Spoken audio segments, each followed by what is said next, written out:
55 catches and 3 touchdowns. And their personality offensively is different than when that guy was running the show, Deshaun Watson. They were a much more pass-heavy team the last 2 years than they are this year.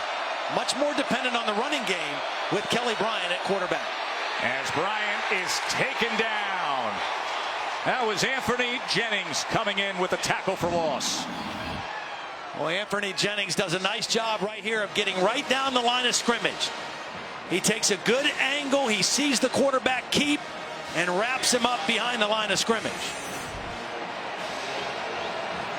Alabama's defense is locked in to the Clemson running game so far in the ball game. 2nd and 13. Inside screen for Ray McLeod, who is met by big Raekwon Davis.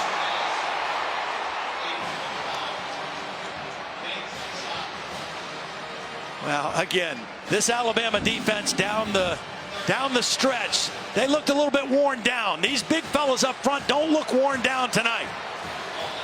Raekwon Davis coming from his inside tackle position, making an outstanding play in another 3rd and long for Clemson's offense. Team that wants to stay on schedule, not put Kelly Bryant in spots like this. 3rd and 16. 2-man rush. Complete. Oh, should have been caught for a first down by Deon Cain, and somehow he couldn't corral it. He started looking upfield, Joe. The ball was thrown on time and accurately. There was a little wobble, but watch Deon Cain's head turn. Before he secured the catch, his eyes were turning upfield. He didn't do first things first, which was secure the football, because he would have easily had a first down had he done things the right way. And now Spires on to punt again. 3rd straight 3 and out. And another field position opportunity for Alabama. Clemson hasn't been able to dig out of the hole. And this time it's a low line drive. As Diggs will have a returnable punt, and he's got a lane. As Alabama will be starting on the plus side. The Tide back to offense again, up a field goal early on here in the Big Easy. Jalen Hurts says the motivation to get back to this point and face off against Clemson again has burned deep inside him ever since they lost to the same Tigers team last year. He's had 2 screensavers for his phone in the 2017 year. One was Clemson hoisting the national championship trophy. The other one looked like this. This is his actual phone, and it's him walking off the field after the loss last year. He said he never wanted to forget, Joe, what he felt like in that moment. Motivation, Laura, by screensaver. Calvin Ridley is their best player, going to get him involved in this possession. As Hurts is met at the line of scrimmage by Joseph. He had 9 tackles last year against Alabama, did Kendall Joseph. Those negative yardage plays on first down are huge for a defense like this. Staying on schedule for both of these offenses is so important. And what that means is you want to gain at least 4 yards on a first down play. When you come up and gain 0 and go 2nd and 10, that switches the momentum and the advantage to the defense. Here's Harris. And a good run. That'll get them back on schedule for a 3rd and short. See, I think you need to run inside against Clemson. I think they're hard to run outside on because of their speed, and Damian Harris runs a little bit better in between the tackles. They go with tempo, and they move the chains with Harris. Tempo is something that gave Clemson problems this year, particularly in their loss to Syracuse. They look over to the sidelines a lot. They want to get the right call. Brent Venables sometimes waits, and that's why quick counts can hurt them. Harris getting steady work, but met that time, as that was a great job on the inside that time. Again, it was Kendall Joseph getting involved. J.D. Davis is starting at inside linebacker. We thought Trey Lamar might be healthy enough to start. He had a stinger injury, missed a couple games down the stretch, did not play in the ACC championship game. J.D. Davis getting the start. I think Lamar will play, but he's not starting the ball game. He's a little bigger, more physical inside linebacker for this Tiger defense. Fifth start of the year for Davis at Packer. As Scarborough motions out. Empty look here for Hurts. As settling in and getting it is Irv Smith. Let's go down to the field to Holly Rowe. Well, Todd, I actually asked Brent Venables that question before the game, why Trey Lamar wouldn't start when he returned. He started 8 games this season, 52 tackles, and has been one of their mainstays. But J.D. Davis has started their last 4 games, is playing really good football, and with 48 tackles, they just felt he deserved to start. Trey Lamar is completely healthy. That arm injury or stinger injury is not an issue. We should see him tonight. Yeah, I think we'll see him, especially if Alabama continues to run with some success inside. 3rd and 4. As Hurts repositions Big Scarborough. Play clock down to 2. Brian O'Daniel trying to come off the edge. They pick him up. Hurts with plenty of time. Big Bo dances ahead inside the 20 and inside the 15 for a tied first down. Well, this is excellent protection. You got 5 guys blocking on 4, and here comes tempo from Alabama. Scarborough was the outlet receiver, and Hurts found him. Scarborough out of that slant formation, trying to get ahead for a yard. Davis again with a tackle.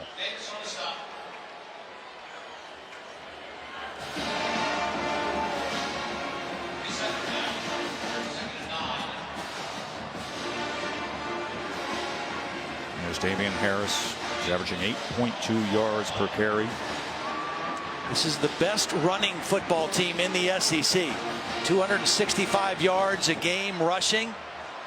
Last year in this ball game, they ran for 221 against the Tiger defense. Play clock under 5. Hurts, calm, collected, looking things over. Farrell to the end zone. Touchdown, Calvin Ridley. Farrell was closing. Hurts wasn't bothered, and Ridley scores it. Just tremendous composure by Jalen Hurts. Watch him as he scrambles. Typically, he is going to tuck this ball and run. He starts that way, and at the last minute, he sees Ridley uncover, and he reloads and throws the football. I think that surprised the Clemson defense, because typically Jalen Hurts, when he sees grass in front of him, he's going to tuck that thing and run. Tremendous composure by Jalen Hurts. And you know, in 2 college football playoff championship games against Clemson, the great Calvin Ridley only totaled 50 yards in those 2 games. So he breaks through. Our first touchdown of the night. Hurts to Ridley. Tied up early.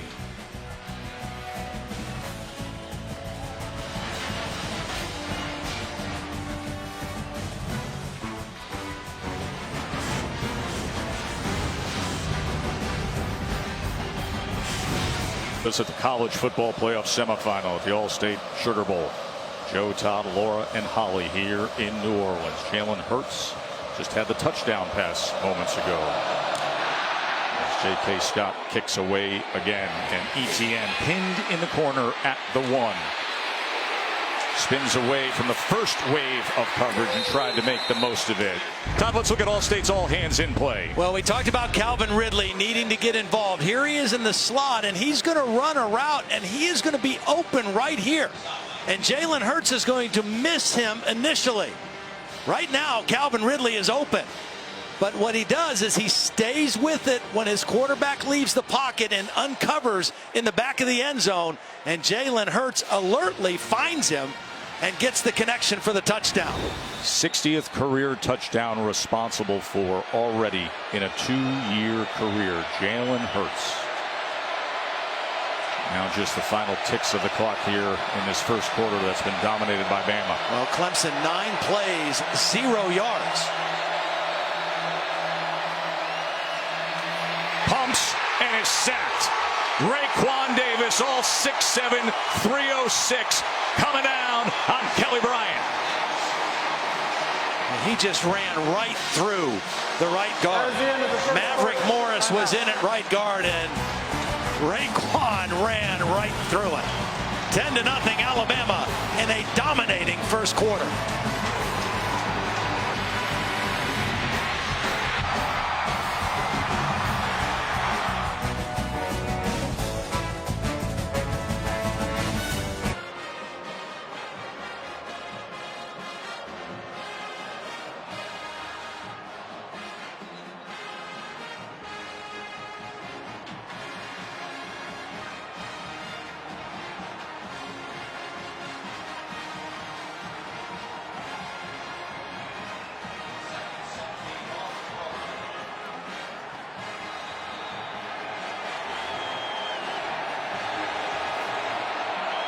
in this ball game.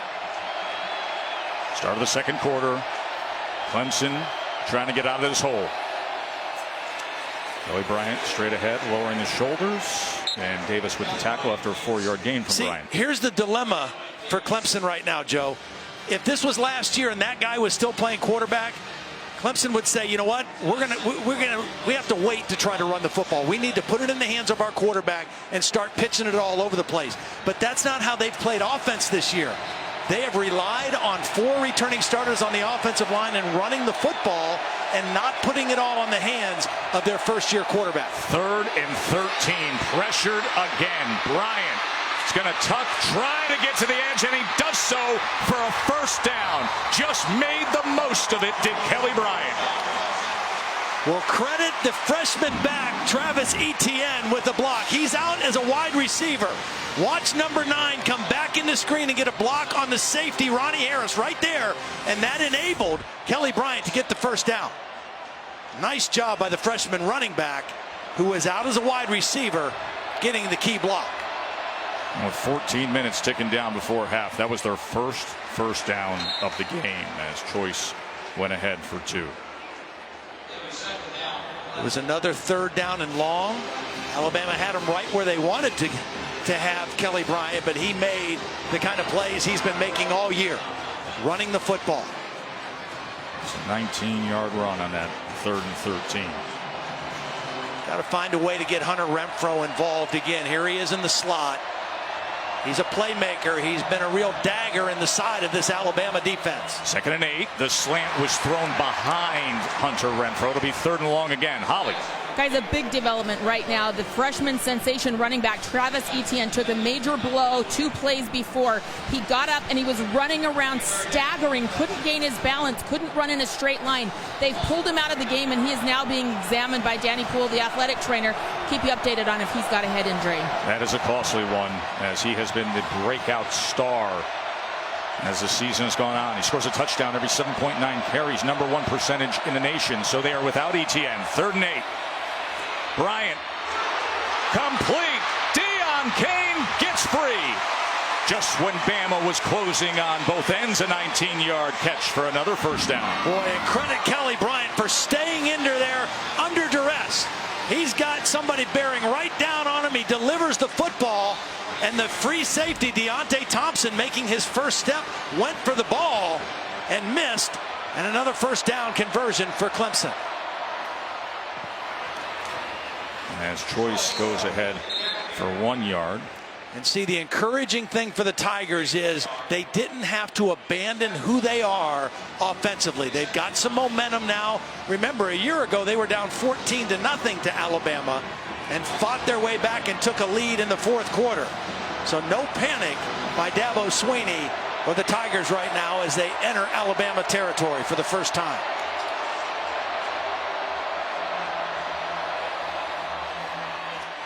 Complete again to Kane. Well, Taco Bell has brought the best of the regular season to the college football playoff by creating the Live Moss student section. Hey, they're picking up the tab for 500 student tickets from each school right here at the All-State Sugar Bowl and the national championship game, giving the biggest games back to the biggest fans. How would you like to be one of those students? Grab yourself a ticket to this main event on New Year's Day. For the first time, Clemson finds themselves with a 3rd down and short yardage here. A lot of options for their offense. 3rd and 1. McLeod motions back. Bryant's going to keep, and Bryant spins for something extra. Inside the 30, move the chains again. When Deshaun Watson was playing quarterback, he would run, particularly in the big games. This is a quarterback run all the way. There's no read involved. He's just turns into a running back. Look at him protect the football as he's spinning, and he easily converts the first down. Deshaun ran when they needed him to run. Kelly Bryant runs because that's a big part of their offensive package. It's by design, and he does it quite often. Pulls it here, pressure off the edge, gets away from Minka Fitzpatrick, but then tracked down by Rashaan Evans. Yeah, you don't normally see somebody get away from Minka Fitzpatrick. Edge rusher, misses Kelly Bryant, but you see the speed of Rashaan Evans coming inside out and forcing Bryant out of bounds for a loss of yardage play anyway. There is the first team All-American, the 17th unanimous All-American under Coach Saban. 11th play of this drive. Low snap. Bryant is going to take it straight ahead. And will leave them with another 3rd and long.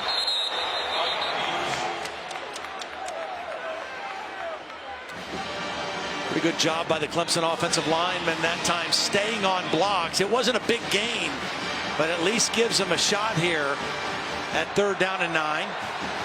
He really struggled with the downfield passing earlier this season, but the last 3 games he's 64% on passes over 15 yards. A 3rd down and 9. See if he goes downfield here. A-gap pressure straight up the gut. Downfield he goes, looking for the freshman. Incomplete. T. Higgins was the intended target. Tony Brown had coverage. Well, because of the pressure by Deontay Thompson, who came on the safety blitz, Kelly Bryant wasn't able to step into this throw. It was a little bit underthrown, and that enabled Tony Brown a chance to make a play on the ball. If Kelly Bryant gets more on this football and Higgins can separate to the back of the end zone, it's probably a touchdown. So it'll be a long field goal attempt for Alex Spence, a 44-yard attempt. He just kicked a career-long 46-yarder in the ACC championship game.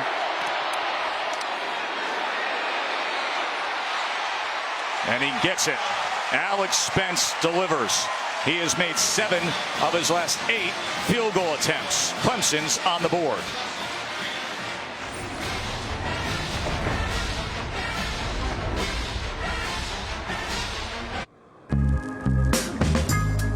As a young boy, he dreamt of playing for the Tide like all boys growing up in Pelham, Alabama. But little Dabo actually did. So don't ask the man behind the big orange C how big of a deal your opponent with the slanted crimson A is. He knows just fine. He has a birth certificate, diploma, and championship ring to prove it. Dabo Swinney from Pelham, Alabama to the college football playoff. And he got that championship ring 25 years ago today, right here. He's got his team staying in the same hotel that he was staying in when he was with Bama. Ruggs from the 4-yard line. Met well at the 15. Holly, it's been a long path for Dabo. Well, that's right. That boy from Pelham, Alabama had a tough time growing up. At times, not a roof over his head, had to stay with friends. When he moved to Alabama and got a dorm room, he actually had his mom come and live with him in the dorm for a while. He got into coaching. It didn't work out. He was selling commercial real estate. He went and visited Clemson and took a picture with Howard's Rock. Who knew that just a few years later he would actually be coaching there? It was hard, though. At the time, he told his young children, hey, should I get out of coaching and spend more time with the family? They said, no, Dad, do what you love because we love it, too. And now here he is trying to get to a 2nd straight national championship. And back in New Orleans.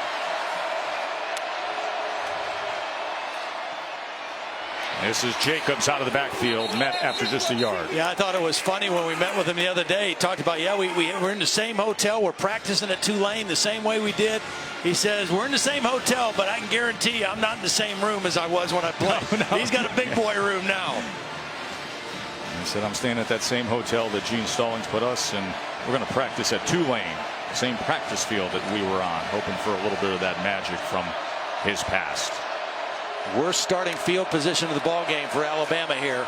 Going to swing it now to the other side. It's Najee Harris, who's going to be a big star down the road, getting some action here. True freshman from California. Holly? Dabo is certainly thinking back to that time at the Sugar Bowl 25 years ago, and he actually came out here onto the field with something in his hand. It was grass, and he walked the whole length of the field, dropping that grass as he went. He ended in the end zone, and I asked him, where is that grass from? What is special about it? And he said, that's something I'm going to keep private. I just call it my secret mojo. We'll see if it works tonight. He's a very spiritual guy and greatly appreciative of all the opportunities that have come his way. There is some of that grass that look at Dabo that. sprinkled here on the field of the Mercedes-Benz Superdome. Dorian O'Daniel was helped off the field after that play, one of their real leaders on defense. He was hit hard on a crackback block by Jerry Jeudy, one of the freshman wide receivers that sprung that play for Alabama. There's O'Daniel, who leads the team in tackles. Flea flicker, Hurts winds it up, wants all of it. Ridley couldn't come down with it. It was underthrown, Joe. If he throws this thing deeper, Ridley scores. Because Ridley had to wait to catch the ball, Van Smith, the safety, was able to come and make a play. Now, flea flickers take time, but if he loads it and throws right now, that's a touchdown easily. Because Ridley had to stop and come back for the football, the safety, Van Smith, was able to get his left hand in there and knock the ball away. Beautiful play in recovery by Van Smith. I love the play call. Just got to throw that thing out there sooner.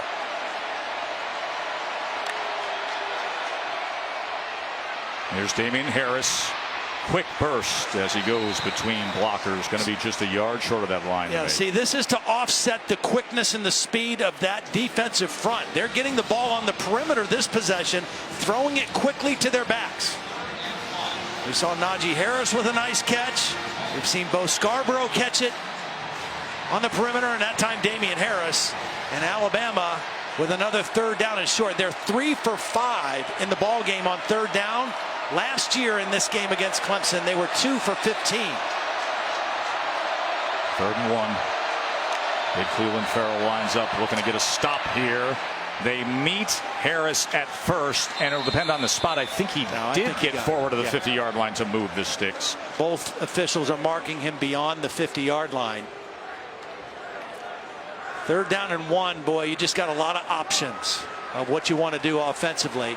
Alabama had an extra offensive lineman in again that play. They've gone to an unbalanced line a couple times in short yardage situations. Jacobs and Najee Harris back in as the 2 running backs. They have passed with this personnel. And he looks Jacobs' way again. Well read, and Jacobs tries to break free, but he couldn't. Van Smith as well as Kendall Joseph in the mix. Well, they went to the well one too many times, trying to get the ball out quickly to a back on the perimeter. And because Jalen Hurts had to kind of double clutch that one, it enabled Clemson to really close on the play and stop it for no gain. Big Bo comes back in at running back.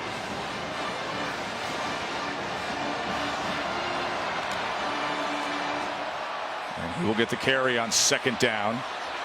With all that weight coming behind him, gets it to the 45. The 3rd down was such a problem for Alabama last year. They ran the ball well for 221 yards, but 2 for 15. They couldn't stay on the field, and the net result of that 2 for 15, they only ran 66 plays in the game. Clemson, on the other hand, ran 99, and that wore down the Alabama defense late in the ball game. 3rd and 6. Hurts with Farrell coming after him, and that'll be well short as he was just looking for an option, and Scarborough was left as it. And Cleveland Farrell was left unblocked. You want to block the most dangerous and turn loose the outside. Unfortunately for Jalen Hurts, that was Cleveland Farrell, who leads this Tiger defense in sacks and tackles for loss. And Jalen Hurts did whatever he could just to get rid of the football. J.K. Scott comes on the punt. Such a huge leg, but the last time he had a short punt opportunity, didn't get the best kickoff. Wants to try to pin Clemson inside the 10 if he can here. Renfro's got those heels at the 10. And that's where the fair catch comes in. 7-point margin for Bama right here in the Allstate Sugar Bowl.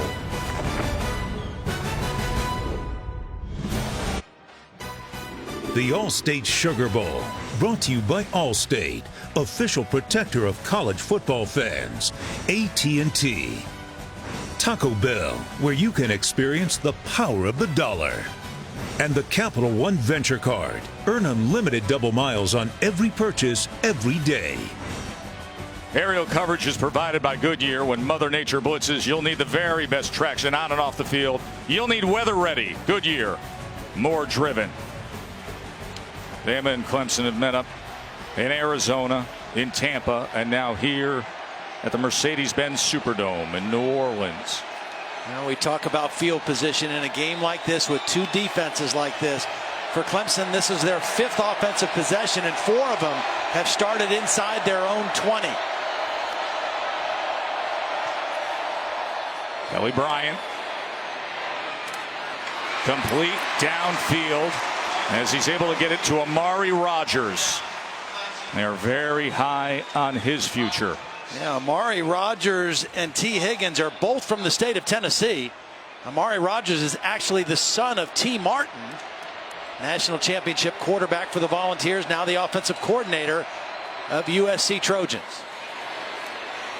Here's Feaster getting ahead to the 30. Laura. Joe, Alabama was a little worried about Mack Wilson coming in and being responsible for so many calls after not having a lot of playing time this year. Jeremy Pruitt telling him he's got to be louder with those calls out there, trying to give the defense some clues of what they might be situationally in the huddle so they have a heads up. He came back from injury for the Auburn game, but hasn't been necessarily at 100% for practices and drills. But he is the communicator, as you mentioned, Laura. 2nd and 6, looking for the screen here. Well read by the Bama defense as Feaster struggles. Well, the reason that's so important, as we see Minkah Fitzpatrick, the leader of this defense, make a play, is this defense relies on communication. And Sean Dion Hamilton was that guy. Then when he got hurt, the freshman Dylan Moses, who took his place, assumed that role. And now they're down to their 3rd signal caller in Mack Wilson. That's a lot of responsibility for any player. 3rd down and 6. Bryant being chased and has to throw it away. Great spin move by Rashaan Evans to get after Kelly Bryant. He's an inside linebacker. He's rated very high by NFL scouts, and a beautiful use of his quickness on the inside move. He beat Sean Pollard, the right tackle, and then Deron Payne was coming to the outside. He's going to go inside. Payne's going to go outside. So even though Kelly Bryant is able to elude Rashaan Evans, Deron Payne has excellent leverage on the outside, and Kelly Bryant has to throw the football away. And now Kelly Bryant on 3rd down is 1 for 6 throwing the football. Diggs back to return the 4th punt of the game by Will Spires. Alabama was offside unless there was movement. It was 4th and 6 for what it's worth. Najee Harris jumped. Snap. False start. Offense, number 11. 5-yard penalty. Still 4th down. And they say that there was movement there. That was Isaiah Simmons on the outside of the punt protection. That's why Najee Harris took off early. Back Clemson up 5 more yards. And again, the field position. Alabama started their last possession on their own 15. They moved it for a while, then they punted Clemson deep. And now they're going to get decent field position on the exchange here. Came after Spires again. And fielded by Diggs. Takes a backward step, retreated, and then got back to the 40-yard line. Bama offense back up. Hurts is 9 of 12 and has the touchdown pass. What does he have to offer here?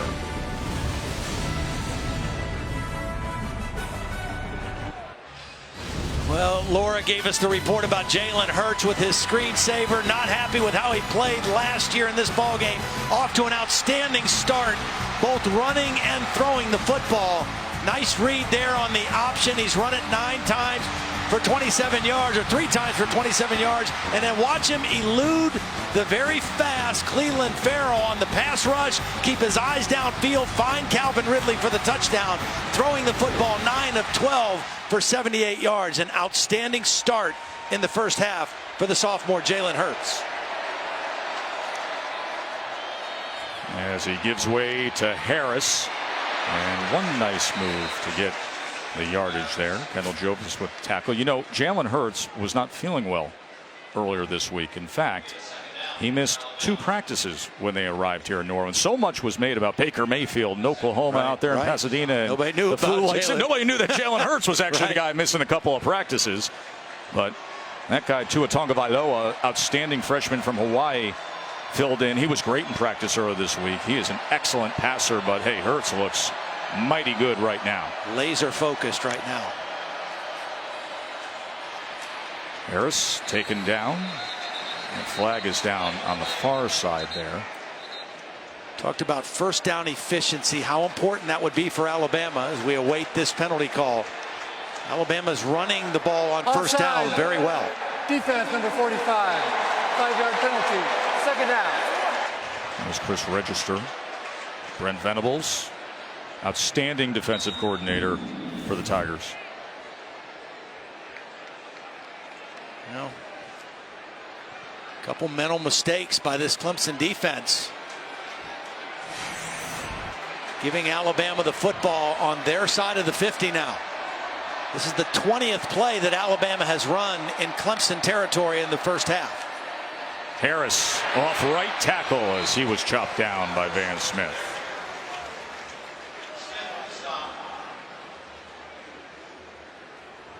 Van Smith had a key interception in that fourth quarter against Florida State. Game that people forget how close it was before Clemson pulled away. These two teams had 2 common opponents during the season. Florida State was one. Both teams were able to win the football game. Alabama beat him in week 1, and they both played Auburn. Clemson beat Auburn early in Clemson. Alabama lost to the Tigers in the Iron Bowl. 2nd and 8, big hole up the middle, and another first down by way of Damian Harris, 11-yard run. Boy, watch the right guard, Lester Cotton. Watch him block out.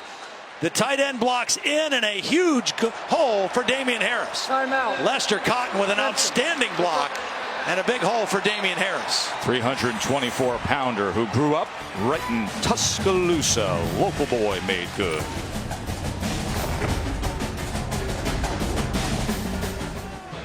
Well, there it is, the College Football Playoff National Championship Trophy presented by Dr. Pepper. It is here in New Orleans. And Georgia knows that they're going to have a shot at it. Who will they get? Alabama or number 1 Clemson? Bama up a touchdown with 2:20 to go before the half and 3 timeouts remaining.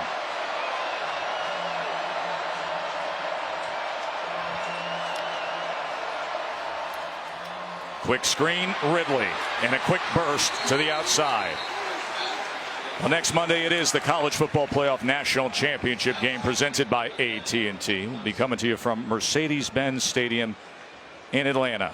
Georgia with a thriller today in double overtime over Oklahoma in what was yet another all-time classic in the Rose Bowl. 2nd and 1, play caller's dream. And with it, take a shot. Denied that time by Trayvon Mullen, and a flag comes in. Well, there's as Robert Foster was the intended target. There's a flag by the line of scrimmage as well. I think we might have offsetting penalties here. I think there was a lineman downfield. Jonah Williams, the left tackle, was downfield. I'm not sure if this was a run pass option, but Jonah Williams got himself beyond that mark down the field. So I think we're going to end up with offsetting penalties. By both teams, and they will offset.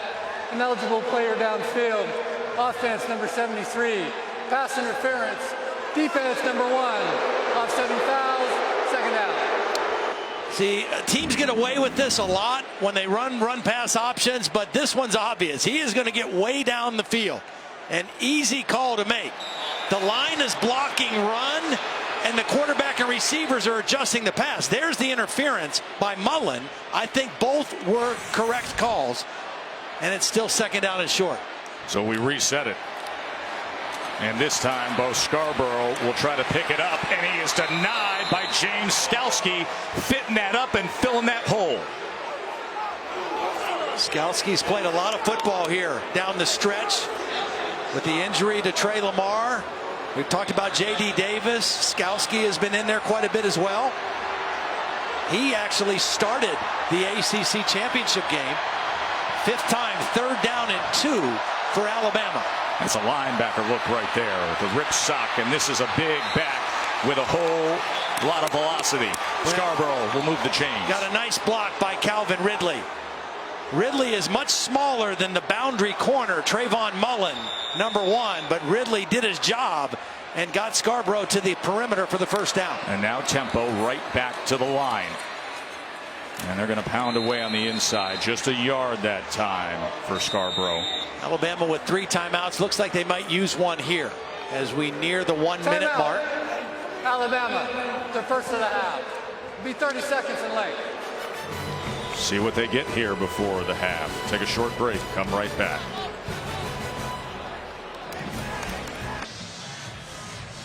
Well, hopefully you found out today that the ESPN app is a fan's best friend. You can stream every ESPN and ABC college football game live or at home. Get access to the scores. You can download the ESPN app.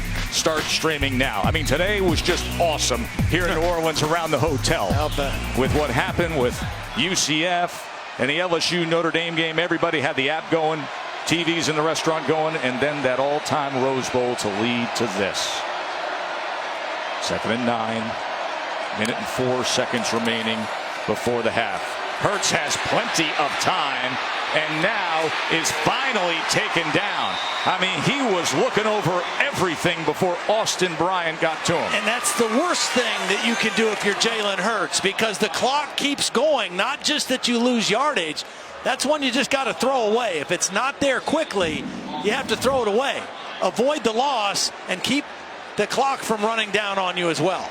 Now they're down by 35 seconds. Ridley was the intended receiver, and he was well covered. 3rd and 14. Hurts, here he comes again, does Bryant. Hurts trying to get to the corner, and he will duck out with 22 seconds remaining, a gain of 9.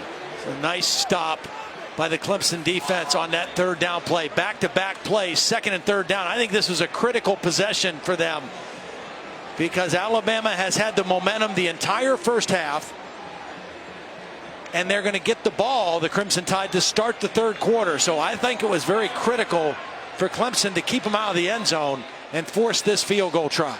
Hurts shaving 9 yards off the attempt of Papanastis, who made from 24 earlier. This a 33-yard attempt.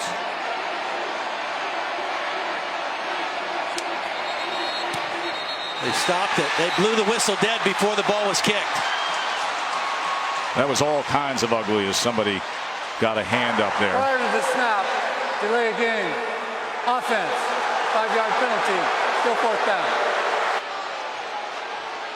You wonder who's more nervous right now. Nick Saban on the sideline after seeing that kick, or Papanastis after knowing what just came off his foot. Again, a critical opportunity for more points right before halftime for Alabama. Well, the man who talks to the PGA Tour's Justin Thomas on prepping the mental side will gladly take that mulligan. Now a 38-yarder.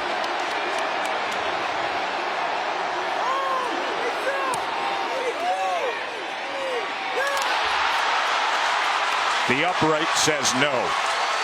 And Dabo says yes. And a head shaker for those in houndstooth. Papanastis tried to center it, but was denied.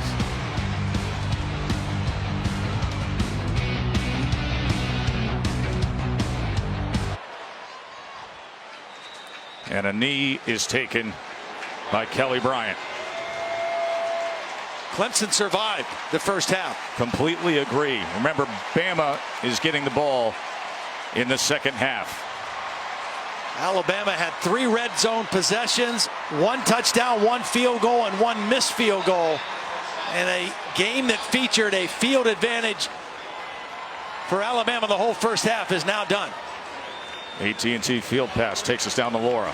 All right, thanks, Joe. And, Coach, an opportunity for more points to end the half. How would you assess the way that your team ended this half? Well, I think we're controlling the ball, which is very good, but we got to finish drives in the red zone or put points on the board when we get an opportunity to. So, it's disappointing, but we just got to keep playing. It's a 60-minute game. Thanks, Coach. Thank you. To Holly with Dabo. Well, Coach Sweeney, starting field possession for Alabama, they have been at the midfield to start almost every one of their drives. How do you correct that? Well, we got to, first of all, do a better job on kickoff return. Really had a missed block, got pinned deep, and that cost us, put us in the hole a couple of possessions where they had the ball on about the 50. Really fortunate that it's 10-3 right now. Very, very fortunate. Put one good little drive together, but we're just not doing the little things good right now. We missed a call over here on a corner blitz. Would have had it dead to rights. Just some stupid penalties. Lined up in the neutral zone twice. But hey, we got to go. It's about as bad as we can play. It's a touchdown game, so we'll go in here and see if we can get corrected and come out here and play a little better second half. Always glass half full. Thank you, Coach. Honest was Dabo Sweeney, wasn't it? The trilogy. They've split the last two. Now 7 points separates them. Quick break and then halftime from here at the All-State Sugar Bowl.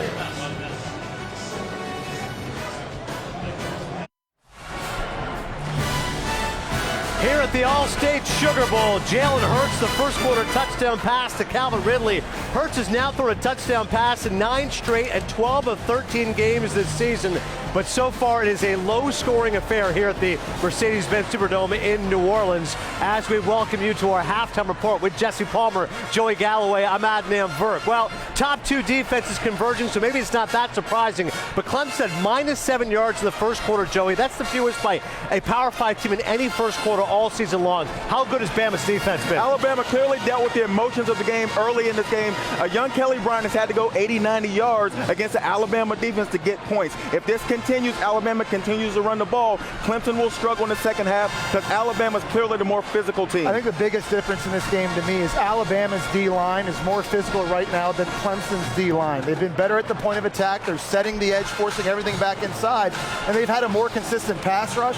Clemson has to establish the inside run game between the tackles. Harder to do without Travis Etienne, but it sets up play action. It also helps out Kelly Bryant's zone read running game because they're not good enough to win this game, Clemson, if they have to throw it in the second half. Now the top two defenses in the FBS so far proving so.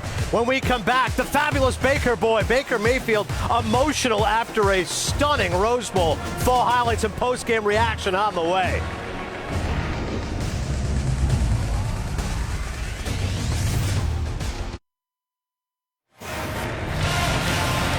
As we continue, Jesse Palmer, Joey Galloway, I'm Adnan Virk. The Rose Bowl game was presented by Northwestern Mutual. Featured Baker Mayfield, the Sooners facing Georgia. Mayfield here to Dimitri Flowers, tied it at 38. This game was all about momentum swings. Georgia had it in the third quarter. Oklahoma retook momentum with that touchdown pass to Dimitri Flowers. Later in the fourth, Sony Michel tries to get to the outside, but he cops it up. Stephen Parker, scoop and score. Sony Michel, 181 yards on the day, makes this huge mistake, giving the Oklahoma defense a chance to give the Sooners the lead. So the Sooners are at 45-38, just over a minute to play. Georgia, 3rd and 10 on the 23. Jake Fromm to Terry Godwin. How about the true freshman? Biggest game of his life, so efficient, 20 of 29, 2 touchdown passes. Unbelievable night. Later in the drive to the next sack to Nick Chubb. He'll put it in. Yeah, take your quarterback out, get an extra blocker, and Nick Chubb averaged 20 yards a carry in this game. Part of the best 1-2 punch in football. So second overtime, Cybert's field goal is blocked. They're calling it the Rose block. Georgia's defense was dominant in the second half, gave up only 1 touchdown offensively to Oklahoma. But how about this block kick by Lorenzo Carter, climbing the ladder, giving Georgia one more shot. And so Georgia with a chance to win it. Michel, he's got it. And when you know it, it's the run game for Georgia, capping off a day where they run the ball for 317 yards. Highest scoring game in Rose Bowl history, first ever OT Rose Bowl game. Here's Jake from State Farm. We knew we were a 4-quarter team. And we were more physical. We were more physical than them, and we just kept chopping. Can't believe it's over. It's been a wild ride.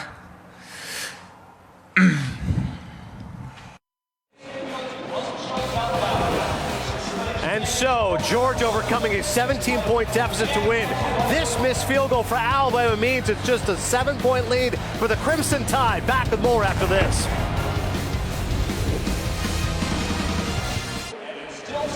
We continue here at the All-State Sugar Bowl. For 26 years, the All-State AFCA Good Works team has recognized college football players whose good works extend beyond the field of play. This year's team looks to continue that tradition of leadership and volunteerism. Being named for this award was one of the biggest accomplishments of my career here so far at Stanford. It's really important to me. I'm a person that believes in service. It's something where you see doing a little bit of service goes a long way in the end if you do a little constantly. For 26 years, Allstate has partnered with the American Football Coaches Association to recognize some of college football's finest student athletes for going all hands in by giving back to their community. The 22 student athletes and honorary head coach are all united in their commitment to community service. We celebrate these athletes by honoring them as members of the All-State AFCA Good Works team. University of Kentucky senior linebacker Courtney Love is dedicated to making a positive impact on children who have one or both parents in prison, like he did as a child, which led him to volunteer at the Amachi Central Kentucky Mentoring Program. Bethel University linebacker Josh Dalkey is committed to contributing to his local community, where he spends 20-hour weeks educating students at the Landfall Mobile Home Park in St. Paul. This year's team captain, the College of Wooster's offensive lineman Patrick Mahorsic, embodies community service excellence. He co-founded Scott's Care, a group that helps students with special needs further develop self-esteem and social skills. We thank you for the service and dedication you've given to your communities and congratulate all members of this year's All-State AFCA Good Works team. That is the stuff that dreams are made of. There is the 2017 All-State AFCA Good Works team. Congratulations to all. And right after the All-State Sugar Bowl tonight, join my man Scott Van Pelt for SportsCenter. College Football Playoff Talk Plus, Bad Beats, the worst of 2017. Joe Tessitore, Todd Blackledge, Holly Rowe, the finale to the trilogy. Second half coming up.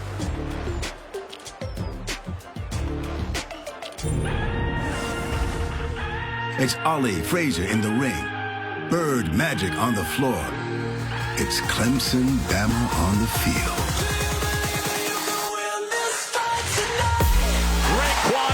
Coming down on Kelly Bryant. Bryant is taken down.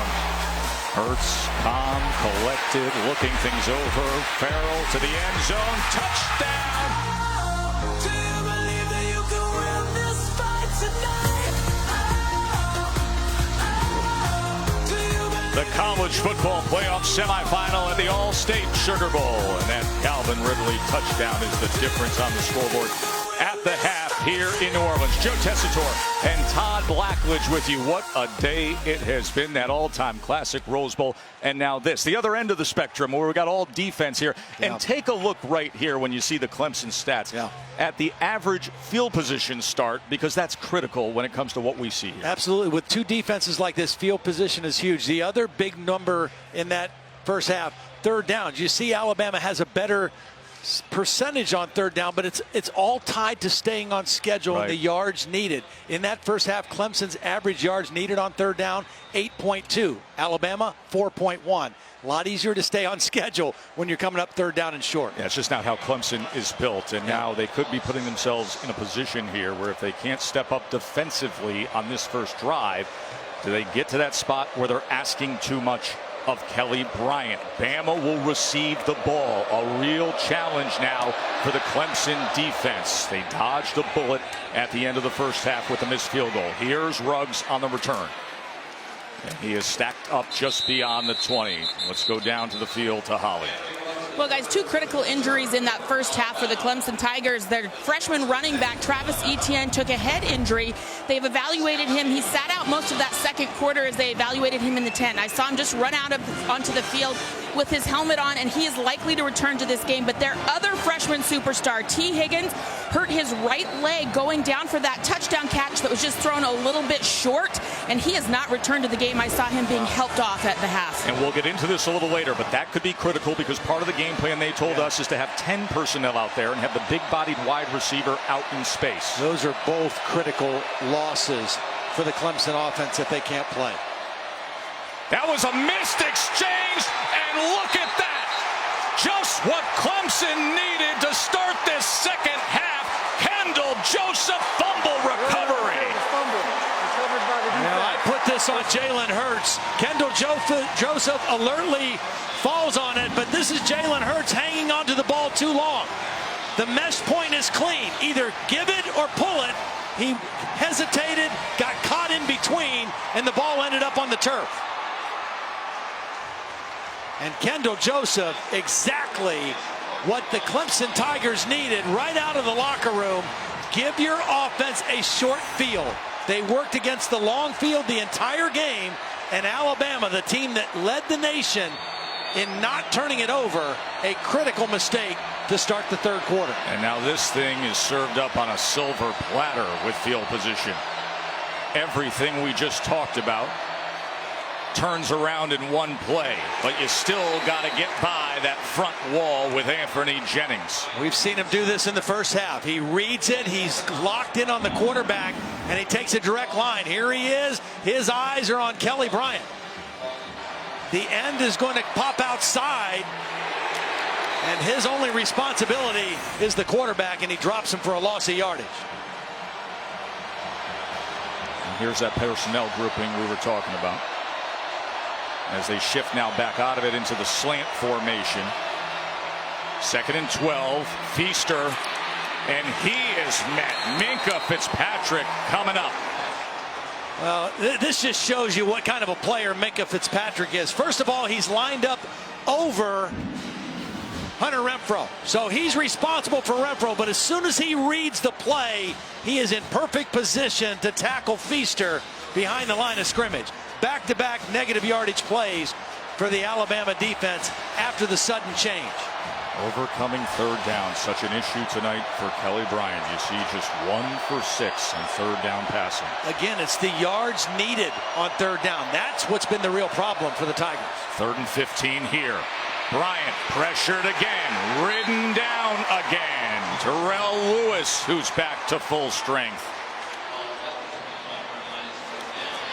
Both outside guys came inside on stunts. Rashaan Evans coming from one side and Terrell Lewis coming from the other side. It was only a 4-man rush, but they collapsed the pocket perfectly on Kelly Bryant. And see how fired up Dabo Swinney is, as Dabo's son Will be the holder here, the freshman, for the attempt from Alex Spence, who hit from 44 earlier, this from 42. Snap was high, Swinney got it down, and Spence puts it through. Good job by Dabo's son there on the hold, number 16. First son of a Clemson head coach to play for the Tigers since 1963. Look at him have to go up, get that thing down, and true and through was Spence. Now Dabo got the 3, but he's still upset that they didn't have a better offensive possession. They got points, but Alabama has to feel really good about what they were able to accomplish defensively after the turnover. The first time Clemson had an edge in field position to start the second half, and they were only able to come away with 3 points. But it is a 1-possession game, and so everything Clemson wants to do offensively in the run and the throw game is still at their disposal.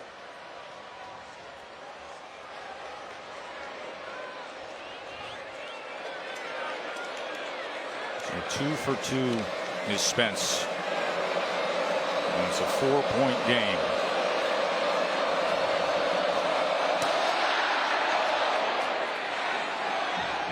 Ruggs from the 3. And he is popped, but kept his balance out to the 27. Allstate is proud to be part of the team that comes together to do good by contributing to participating universities' general scholarship funds for each field goal and extra point kick. And today at Allstate has contributed millions in scholarship funds. Little different than what we saw out in Pasadena earlier today, wasn't it? High scoring offensive affair out there. A couple defensive stops here and there that were critical, as well as a blocked field goal. But here the defenses, particularly the defensive fronts, have controlled the action in a low scoring slugfest in the Sugar Bowl. Big Cleveland Farrell and that great defensive line. Facing off again, Hurts, and Scarborough's the back now. He pulls it. And just trying to get back to the line of scrimmage. Let's check in with Laura Rutledge. Joe, it was a fiery halftime for Alabama. Nick Saban telling his players, people did not think you could win this game. Remember that. The players angry at how close the score was, wanting to come out here with fire. Obviously, one mistake from Jalen Hurts, but they were ready to go when they came out of the locker room. Not often that Nick has been able to play the underdog card. Yeah. He's had 5 weeks to prepare for this, the third part of what has been just such a great trilogy in recent years. Now, this is the 4th year in a row Alabama's been in the college football playoffs, but the only time that they weren't ranked number 1 or number 2. Coming in ranked number 4. Saban has used that to his advantage in this prep time. Receiver stack release to the top. On 3rd and 7. Fakes one way, tries to set up the screen the other, and that never had a chance. Clemson defense does their job. I don't think he could see Bo Scarborough. Bo got kind of hung up with the right guard, Lester Cotton, and it threw the timing. Watch Bo Scarborough try to slip out, but he's behind Cotton, and Jalen Hurts couldn't find him until late, and that disrupted the timing of the play. Nice stop by the Clemson defense. Now J.K. Scott, who has the fewest punts returned of any punter in the country, on to kick away to the dangerous Ray McLeod. I want to avoid kicking the ball in the middle of the field against this guy. We saw him take one back 70+ yards against North Carolina State. Turn that game around. It's a wobbly umbrella punt from J.K. And in the midst of traffic there, it bounces down to the 26. Well, Kelly Bryant's going to be back out there. Dabo was coaching him up with a little passion. Points right to him. Says, that's on you, young man. Time to step up for the junior quarterback.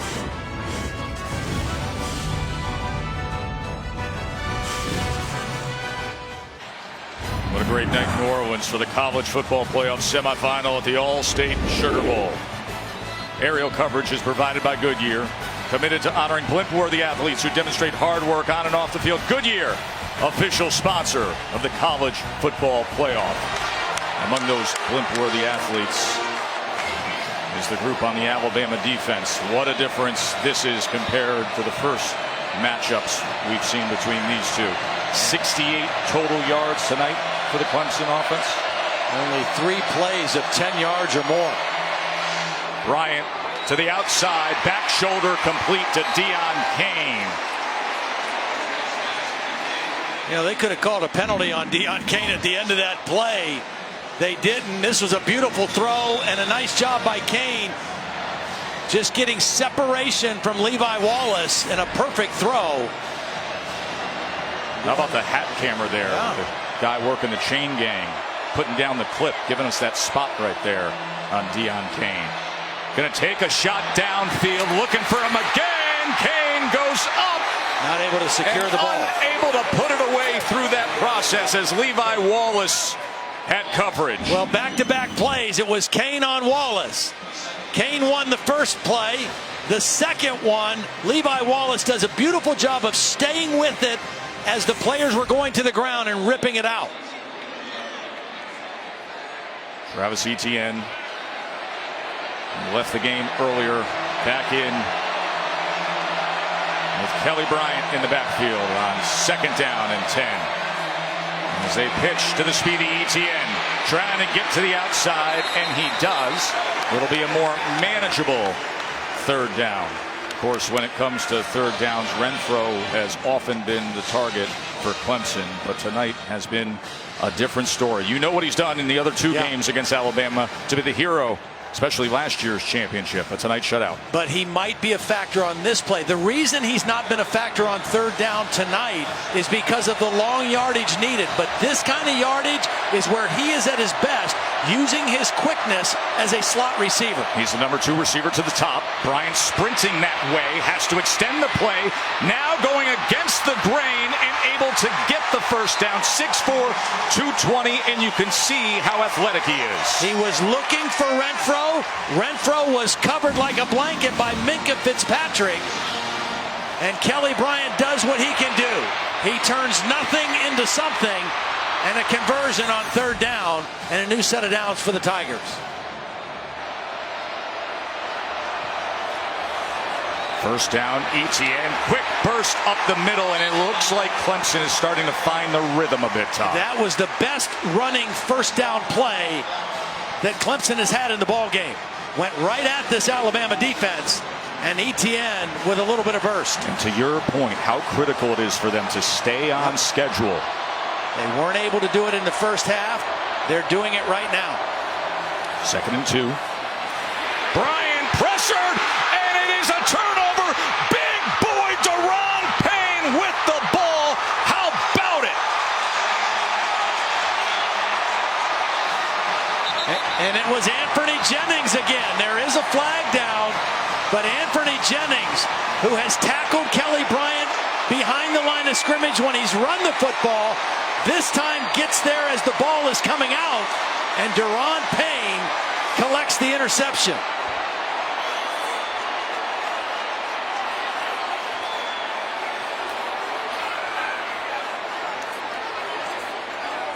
Deron Payne got stymied. Personal foul, horse collar tackle, Clemson team, number 73. A 15-yard penalty. First down, Alabama. How quickly this has turned. Momentum with Clemson. Watch Anthony Jennings get to the quarterback. Etienne is a freshman running back. He's late getting to the block. The ball is knocked up in the air, and Deron Payne is able to scoop it up. A freshman mistake on pass protection, and all this promise of a drive for Clemson goes the other way, and Alabama now back in Clemson territory. How many times do we hear coaches talk about the reason a guy isn't on the field as a youngster is because of the lack of pass protection? Costly there. Speedy, successful, as Harris gets the call, is Etienne. He's been dynamic as a game breaker, but that time unable to handle Anthony Jennings, and Payne got the interception. He just got caught up inside a couple too many steps, and he wasn't able to get back quick enough to pick up Jennings. He's trying to explain himself over there on the Clemson side of things. That is 2nd and 7. Harris motions out. Clemson's defense has been able to bail them out most of the game. Can they do it another time here? Hurts. He is taken down by Clelin Ferrell. Clelin Ferrell is an outstanding defensive end. Only player in college football with 2 games this year with at least 5 tackles for loss. The thing that makes this defensive front so good is they are all 4 capable of wrecking your offense. So you can't afford to double any of them because all of them are capable of making a huge play. That time it was Clelin Ferrell. They could use a huge play right now.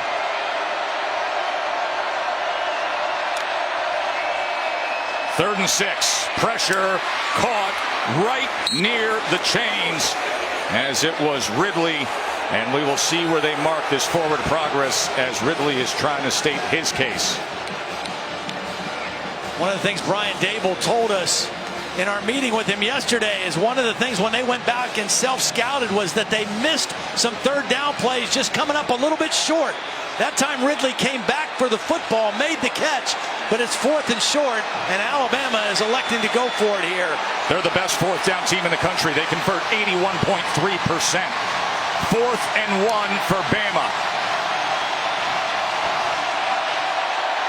Harrison Hurts talking it over.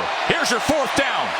Up and over Superman and move the chains, Damian Harris. Now Damian Harris barely got back and got set. He was stepping up to get the signal. He gets set The play starts off to the right, and with his vision, he sees a little crease to get over the top for the first down and the fourth down conversion for Alabama. Here's where I think you go back to Ridley. Here he is here. Maybe play action and try to get Ridley for a big play.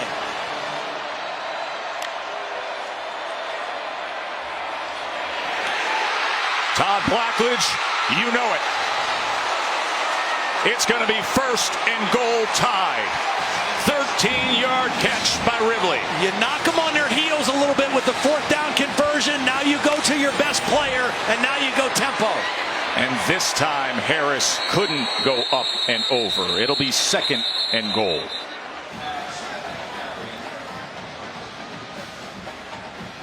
Big Bo, often used in recent years in this spot.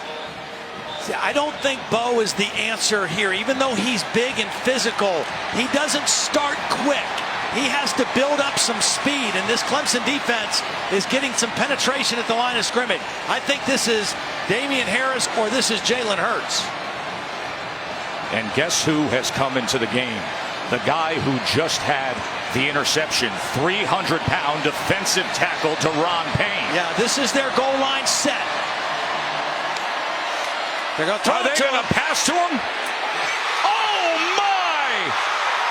Storybook it for the big man.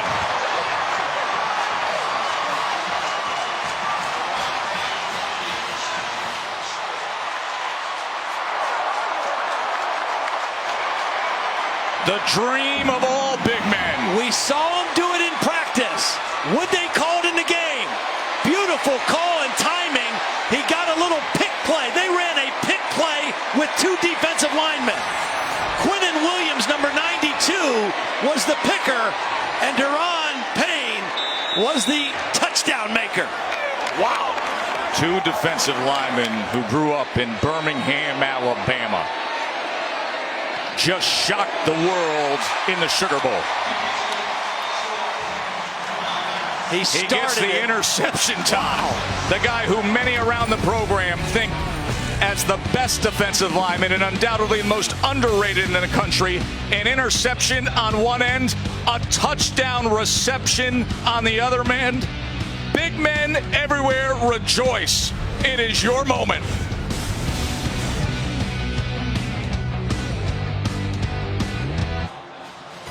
The All-State Sugar Bowl, brought to you by the all-new Accord from Honda, Gatorade Thirst Quencher, the proven sports fuel, and AT&T.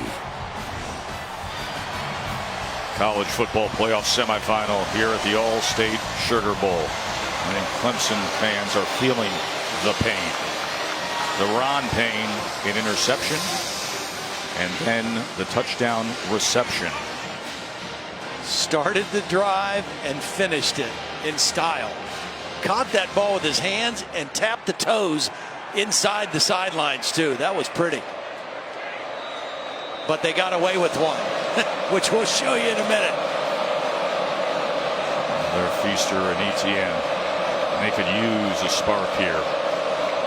J.K. Scott kick away and the Tide have an 11-point lead. Etienne going to take it out and going to be taken down. Coverage unit doing work.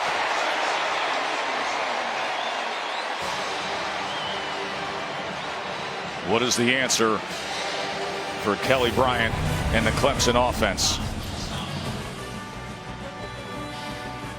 Jalen Hurts to Deron Payne. Did you ever think we'd say that? Todd, take us through the Capital One pivotal performance. Well, you've got two Clemson defenders that are responsible for anything that comes out. But what you're going to see is Quinnen Williams is a defensive lineman. This is offensive pass interference. When you run a rough play, you want this guy to be subtle. This is not subtle. This is a block, and he ends up blocking two guys, and his counterpart, Deron Payne, gets the headlines with the touchdown. But that is a play that gets called offensive pass interference a lot, and that time it was obvious and didn't get called. Boy, we heard so much about that with the way the game ended last year when they met up. Oh, and another one! It's Mac Williams! Williams, pick six, tied, rolling. Mack Wilson takes it home. Rolling on the field is interception. Touchdown, defense. It was Levi Wallace working on Deion Kane. They've been going at each other a lot tonight, and Wallace is able to knock the ball up in the air to Mack Wilson. Last year, Alabama, they lived off of non-offensive touchdowns, 15 of them on their way to the playoffs last year. That was just the second non-offensive touchdown for the Crimson Tide this year. Things are unraveling for the guys in orange. Mack Wilson. Levi Wallace was a former walk-on. He got a scholarship last year. Here he is up here working on Deion Kane, and there is Mack Wilson. Wallace, man-to-man coverage, plays the slant, is going to knock the ball up in the air. Wilson comes down with it, and Alabama with their second defensive touchdown of the season. A lot of people think that Wilson could be the next great one for Bama. There's the AT&T pylon cam. He missed 3 weeks earlier in the season with a foot injury. He came back earlier than they expected. Was back for the Auburn game, but was not 100%. But he's 100% tonight. He's splashing right into that AT&T pylon cam. And this Tide team with a second chance when they grab that 4 seed, having that late season stumble in the rivalry game at Auburn, and they have made the most of it. They are healthier, they were primed, and they have shown it here in this second half. Let's go down to the field to Holly Rowe. Well, after that touchdown for Alabama, these wide receivers and offensive players for Clemson on the sideline are hanging their head. Bad body language, they're upset. But leave it to Christian Wilkins, the defensive leader of this team. He got in there, was slapping everybody on the butt, getting on their shoulder, patting them on their helmet. We have plenty of time. Stop hanging your head. He doesn't like the body language either. He's trying to get this offense feeling that they can make a difference right now. Payne touchdown catch. Wilson pick 6, and Alabama 14 points in a span of 13 seconds. The problem for Clemson, though, is they are not built the way they were last year. This is not a team that is built to throw it 50 times, but now they're going to have to throw it more than they wanted to. Kelly Bryant, as he surges ahead. 8-yard run there. Championship game will be coming your way a week from tonight. Will Alabama hold on here and have Nick Saban facing his former defensive coordinator, Kirby Smart, with a thrilling win in double overtime in the Rose Bowl to lead Georgia to the college football playoff championship game? Ray McLeod now on the pitch, and he was tackled by Deontay Thompson just short of that line to make. We've called his name a lot tonight. Deontay Thompson in for the injured Hootie Jones, making his first start. Plays with a lot of passion. He's got really good range, and we've seen him run sideline to sideline tonight making plays. That was a big one there on second down. He was one of the top safety recruits in the country just 2 years ago, and now he's showing it on the field.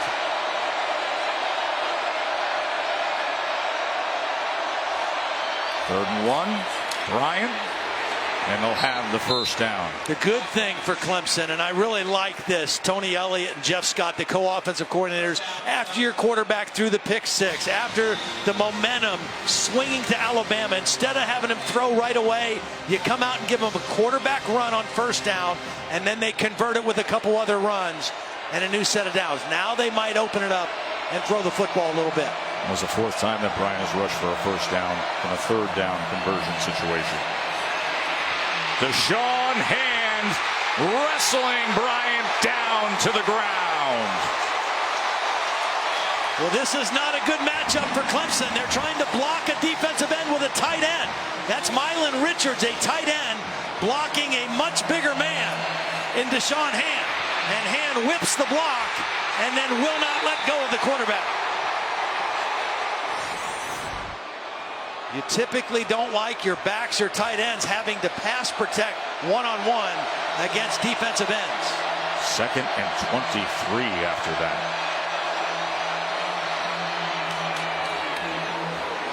And into traffic, Mylan Richard, the nephew of the 1980 Heisman Trophy winner, Herschel Walker. Another 3rd down and long. Clemson 5 of 11 on 3rd down, the same as Alabama, but it just feels like Clemson has had so many more long yardage situations. There you see the average yards needed, almost 8 yards every time they've lined up on 3rd down. Now a 3rd and 19.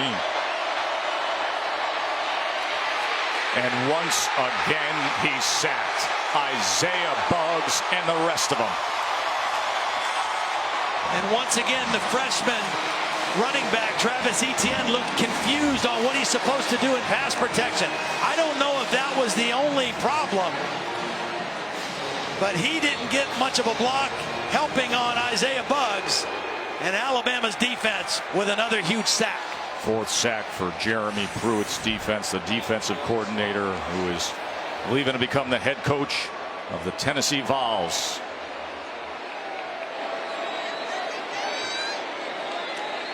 Third Saturday in October will be weird next year for him. Sure will. Maybe he brings a little something back to that great rivalry.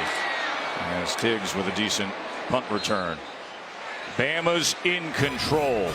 Can they keep it that way? Stay with us to find out.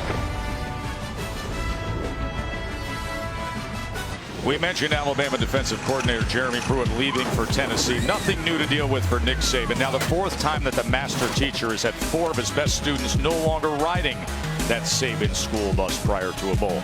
Worked out well 2 times. Then there was last year's Lane Kiffin experiment. Yeah, that one didn't go quite as smoothly. But Lane was an outstanding football coach and did a great job with the Alabama offense during his tenure here, and showed what a coach he is and what he's done in his new position as well. Go Scarborough, get it past midfield. Of course, last year in the national championship game, he had that fracture of his right leg, didn't require surgery, and he was having such an outstanding postseason. 2nd and 4 out of the backfield, off the hands. You know, that's a hard catch. And you say, well, he got 2 hands on it, he should have caught the ball. Jalen Hurts throws this too hard. Jalen Hurts has a hard time changing the speeds on his throw. That's one you just throw out there softer and allow a running back to catch it easily and turn upfield. Right in front of the hat cam on the chain gang. There he is. Guy who's clipping that chain. We got cameras everywhere, from the markers on the chain gang to the hats. 3rd and 4.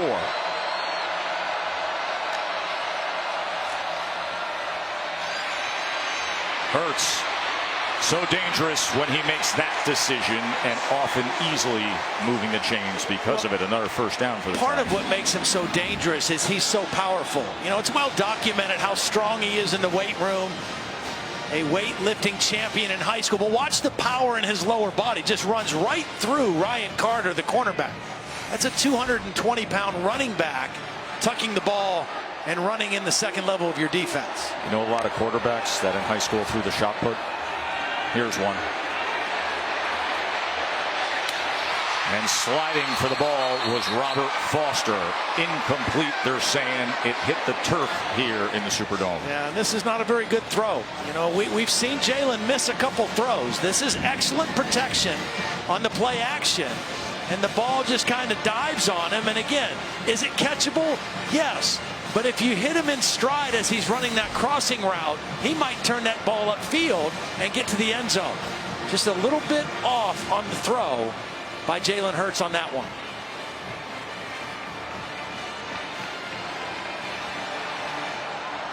You just get the feeling that Clemson has to get a stop here. I mean, they are hanging on for dear life at this point.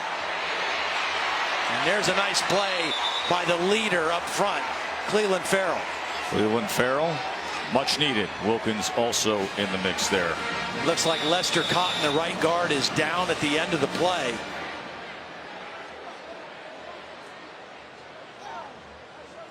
Medical staff quickly out to tend to Lester Cotton as J.C. Hasnauer comes right out. He has filled in a backup who has gotten steady playing time. Yeah. Here he is right here, the right guard. Usually in a play like this, something happens. He gets rolled up on. And there it is right there. You can see Clelin Ferrell at the end of the play. Into the leg of Lester Cotton. The left guard, Ross Pierce-Baker, missed a couple games with an injury. Hasnauer filled in for him. Now he's going to have to come in for Lester Cotton. Take a quick break while they help out Lester Cotton.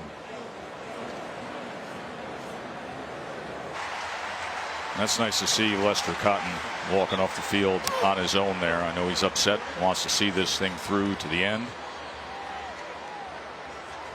He got rolled up on at the end of that play. It's Clelin Ferrell was getting after his quarterback, Jalen Hurts. You know, if you just happen to tune in here, you wonder how we got to this point. Alabama has been the better team, and they kind of have controlled the action, but the score was close. It was 10-6 a few moments ago. Clemson had the ball in Alabama territory. They were driving. They had momentum, and the big interception by Deron Payne. And all of a sudden, that happened, led to a touchdown, a pick six, and now Alabama in firm control of the football game. 3rd and 13. Skalski comes on the blitz. Bryant getting after Hurts as well. And Christian Wilkins trying to chase him down, but tiptoeing the sideline for a moment. Was the overly athletic Jalen Hurts. He did step out, but great balance as he went even for 5 yards. Boy, credit this Clemson defense too. I mean, even though they're down and their offense has not helped them much, they are still playing. They're still getting after Jalen Hurts. They've held Alabama to 225 yards of offense. The problem is their offense has only gotten 99 yards. That is the end of the third quarter. Timeout. Those 13 seconds that could define this All-State Sugar Bowl. 14 points by the Tide were scored in that quick span. 24-6 as we head to the fourth quarter.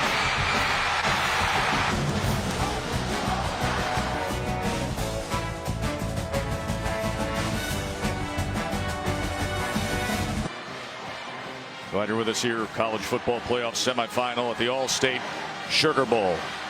Bam up 24-6. He always looks the same, doesn't he? The demeanor of Jalen Hurts, who has led the way here. Of course, that salty, refreshed, healthier defense doesn't hurt either. J.K. Scott on to punt. Looking to pin Clemson here. Reverse rotation. See if he can get it to Dodd. And he does. Inside the 5. Tony Brown on coverage to down that. Again, this game was 10-6.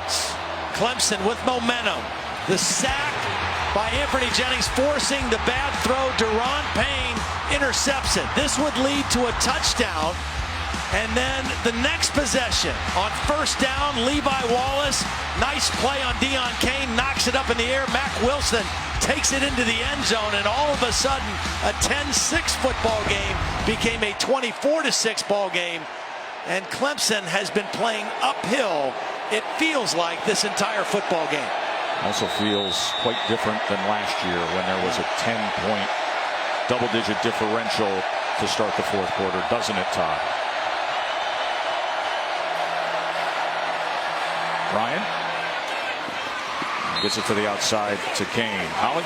You guys, for Clemson to get going, they're without one of their major wrinkles they were putting in for this game. Todd, you talked about it, the 10 personnel where they could put Hunter Renfrow and Deion Kane side by side and get some of this pressure off them. But without T. Higgins that was going to be in there as the threat on the other side, he's on the sideline in crutches. They are now missing that wrinkle. Wish they had it. Yeah, they wanted no tight end and Higgins in there. Especially now when they want to throw the ball a lot. Bryant gets it to Hunter Renfrow. Of course, had a game-winning touchdown with a second left last year. So with Higgins out, that means Travion Thompson, number 1, who's coming out right now, will be playing a lot more here in the fourth quarter. Interesting that Renfro's first catch doesn't come until the fourth quarter here. 2nd and 2. Pitch, and bulldozing ahead that time was Joyce. Levi Wallace took it straight on. You know, Alabama has recruited a lot of 5-star type talents in their defensive secondary. They put a lot of guys in the NFL. Levi Wallace was not one of those guys. He was a walk-on, got a scholarship last year, but has developed and blossomed in Nick Saban's program, and he has played a heck of a ball game tonight. There's 3rd and 1 as they motion back to a stack backfield. And met right at the line of scrimmage was Joyce. That was Quinnen Williams and Rashaan Evans getting to him. We talked about this Alabama defensive front. They're different than the Clemson front. They try to control the line of scrimmage. It's more of a 2-gap type philosophy. They're really good using their hands to control blockers. Running on the field as the runner made the line of gain. However, the play is under further review. And Clemson, which came into this game averaging 204 yards a game rushing, and that has been their identity this year, only 44 yards rushing tonight against the Crimson Tide. Let's take a look and see where Joyce got to here. It looked like his helmet crossed that line. Of course, that yellow line is not definitive, but whether the ball did or not, that's the question right now. We'll clear it up when we come back to New Orleans. Pac-12 crew here in New Orleans said it was indeed a first down. Joe Tessitore, Todd Blackledge, Holly Rowe, and Laura Rutledge here for the All-State Sugar Bowl. As Alabama's trying to hold on and get a date with the Dogs for the title. Ray McLeod now matched up on Levi Wallace. Bryant going to check down and into the ground. The 2nd and 10. Christian Miller was applying some pressure on Bryant.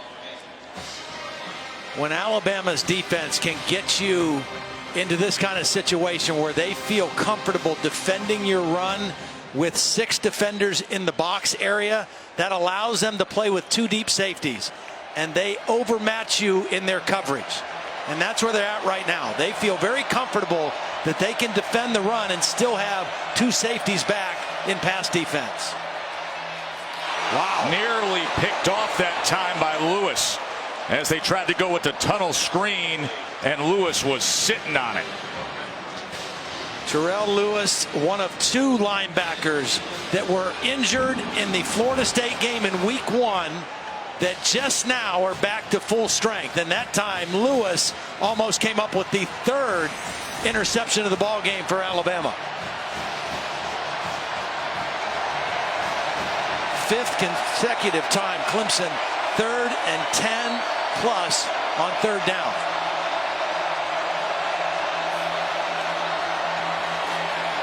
Hand coming straight up the middle on Bryant.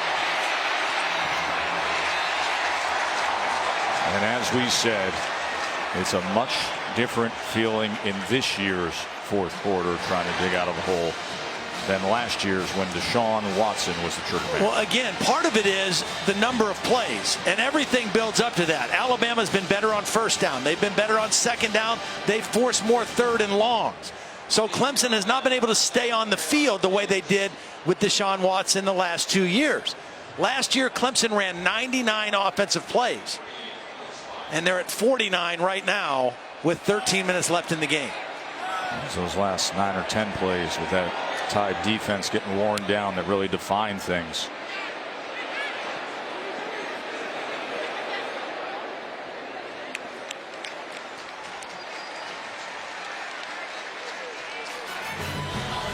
Jalen Hurts trying to bring it in for a nice landing.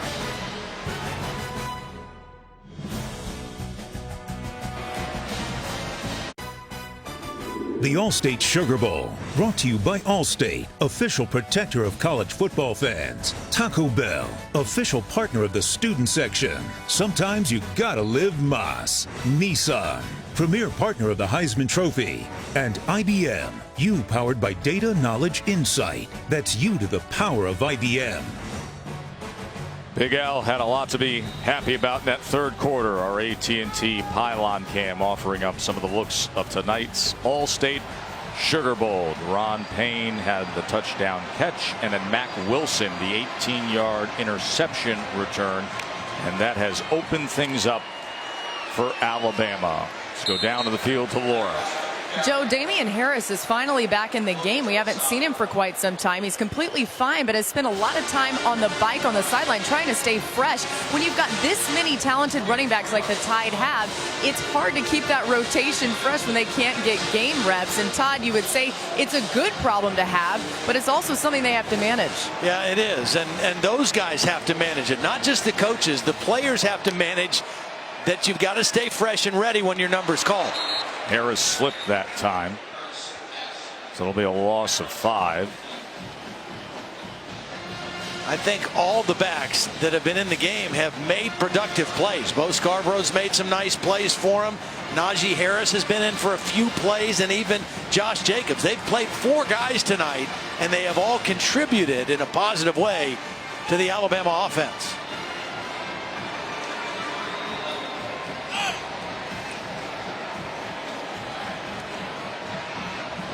They're down and long right now. If you're Jalen Hurts, your biggest concern, your number 1 priority is take care of the football. Don't do anything to put the ball in harm's way. Smith tried to keep his footing. Devontae Smith, good-looking true freshman. Remind you that wild card weekend begins Saturday at 4:20 Eastern. Going to have the AFC matchup, Titans and the Chiefs. That comes your way from Arrowhead on ESPN and ABC.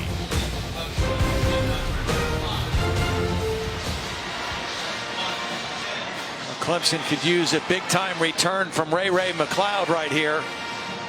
Something to inject a little energy, maybe flip the field for the Tiger offense. Did it against NC State in that showdown. Had a 77-yarder. This is just a skyrocket by J.K. Scott. Just under 11 minutes to play. Clemson desperate for a spark. Alabama defense tonight has not looked anything like it looked down the stretch of the season. They have been fresh, rejuvenated, and they have controlled the line of scrimmage.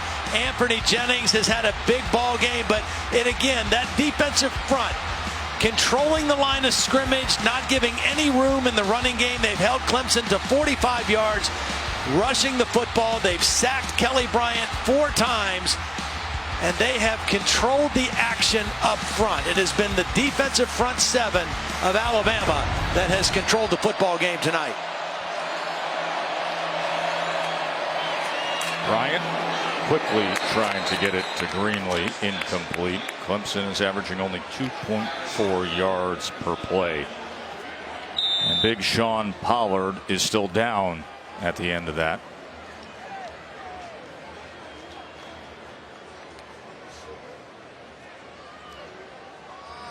Pollard's a sophomore, played a big role last year as a freshman in the title game against Bama.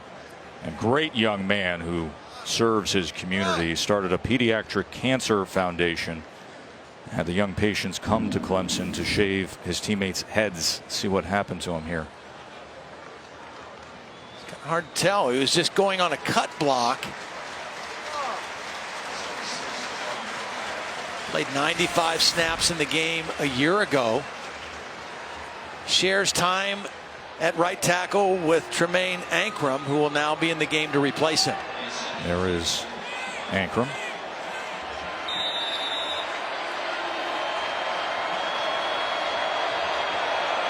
C.J. Fuller in the backfield with Kelly Bryant. Fuller is a better pass protector of the young backs. And there is the 5th sack of the night for Bama. And it's Anthony Jennings again, working on not a tight end. This is the best offensive lineman for Clemson, Mitch Hyatt. He's been starting since his freshman year. And Anthony Jennings plays with leverage and speed, throws off the block, and gets to the quarterback. We talked about the linebacker position. Anthony Jennings is one of those guys that missed a couple games with injury.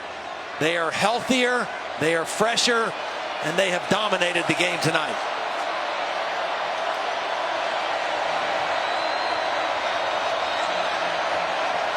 Third and 17.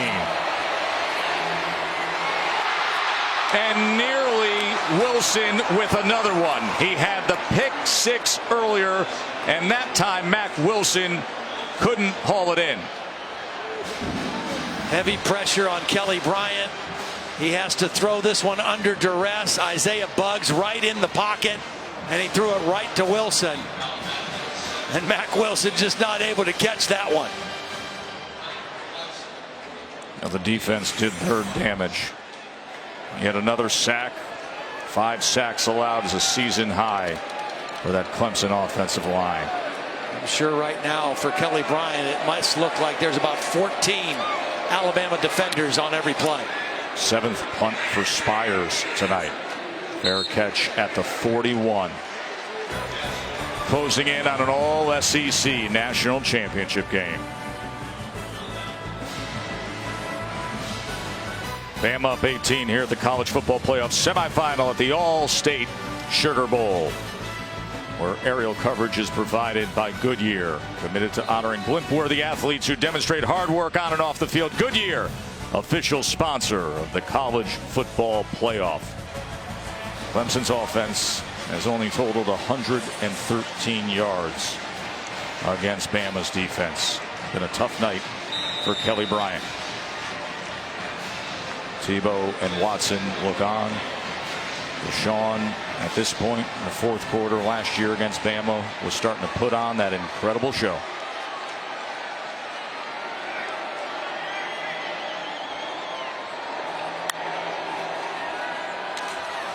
I have a feeling this might be the last possession we see for Jalen Hurts as well. Laura, what can you tell us about Lester Cotton? Well, yeah, Joe, he left with a right knee injury, was taken directly into the locker room where he did walk on his own power. Of course, we saw him walk off the field that way as well, but will not return to this game. Of course, the quick turn to playing next Monday if they hold on here for the College Football Playoff National Championship game.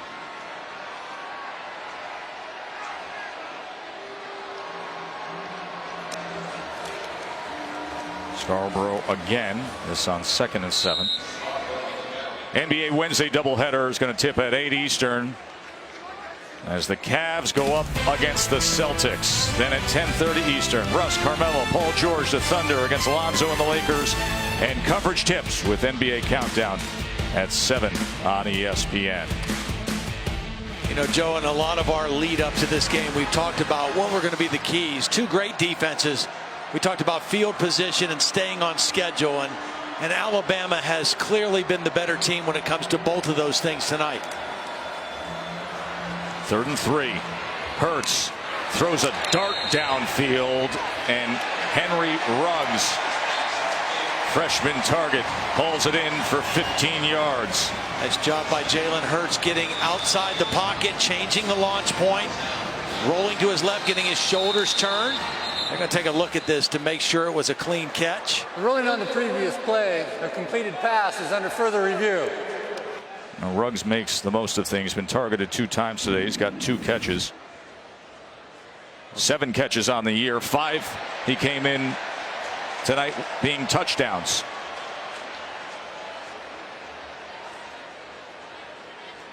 Got those hands underneath and like between the ball catch. and the turf. Talk about being efficient. Came in with 7 catches on the year and 5 were touchdowns. And long ones. I mean, big plays for touchdowns. You know, leads the team in yards per catch at 25 yards a reception. They have 3 freshman receivers that they are really high on, and they've you know, they've not really been able to have a guy to balance out Calvin Ridley this year. Ridley coming into the game with 55 catches. The second leading receiver was Bo Scarborough with 14 coming into tonight. But they have these young receivers in Devontae Smith, Jerry Jeudy, and Henry Ruggs that they just think are going to be outstanding players. They've had extra reps here in the bowl prep. And future's bright at that position for Alabama, no question. After review, the ruling on the field is confirmed. Completed pass, first down. So Ruggs' reception stands. And we have under 8.5 to play. And a first down for the Tide.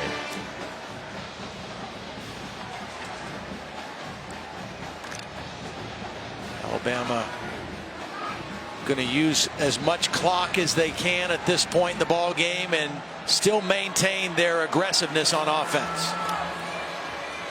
Stacked up that time with Scarborough. Christian Wilkins on the tackle. We have not called his name enough. Nick Saban holds on here. He could be chasing history again. The Bear claimed 6 national championships. Saban with 5. Of course, 4 at Alabama, 1 at LSU, and was just a second away last January from tying the Bear. The amazing thing, as great as his numbers have been and his success unprecedented at Alabama, he has not fared very well in Sugar Bowl games as the Alabama head coach. This would be his first win in 4 tries. Bryant chasing Hurts.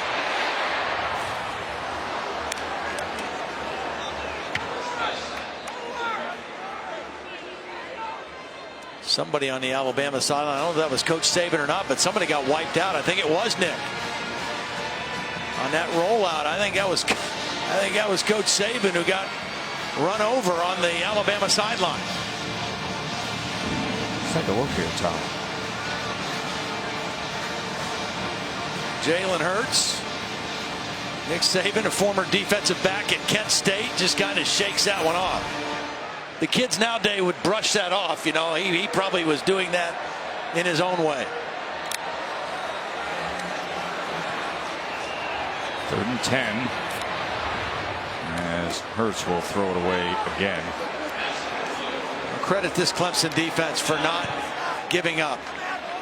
Nick Saban doesn't like the way they're finishing these drives. They've gotten the field position, and they just have not been able to put the thing away. And you see him getting into Brian Dable a little bit right now. He wanted another touchdown to kind of ice this thing and take some of his guys out of the game. And I don't think he feels comfortable doing that, finishing the way they are right now.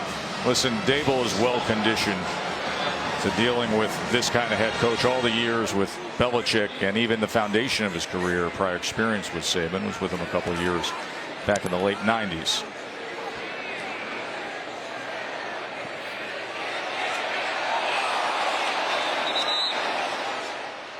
Just over 7 minutes to go here in New Orleans. Rolling on the field is steps back.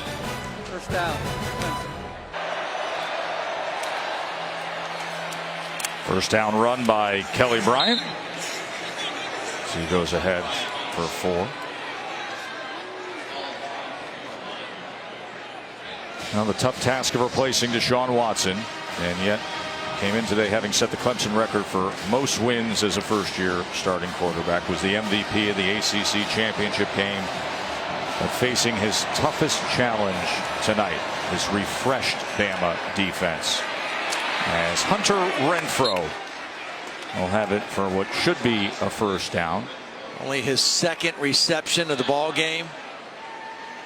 Again, the last 2 years, he has really been a thorn in the side of Alabama. 17 catches, 180 yards, and 4 touchdowns. They have held him completely in check tonight.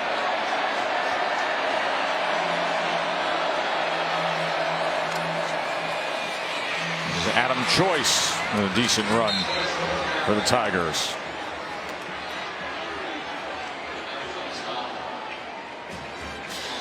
Clemson just has not been able to manufacture any real big plays. Very few plays beyond 10 yards for this offense tonight. RPO works well that time to Deion Kane, who shakes loose and then makes one extra cut to get a few more yards. And there's one of those plays right there. Make a guy miss, break one tackle, and turn it into a bigger gain than it was when you caught the football.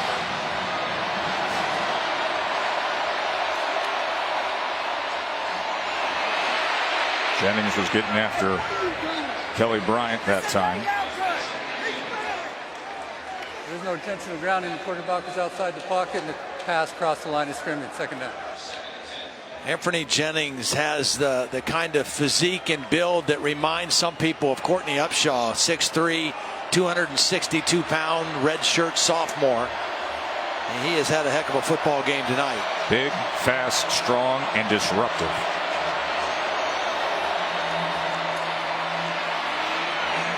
Having to go up for it was Kane, and then was cut down that time by Averett.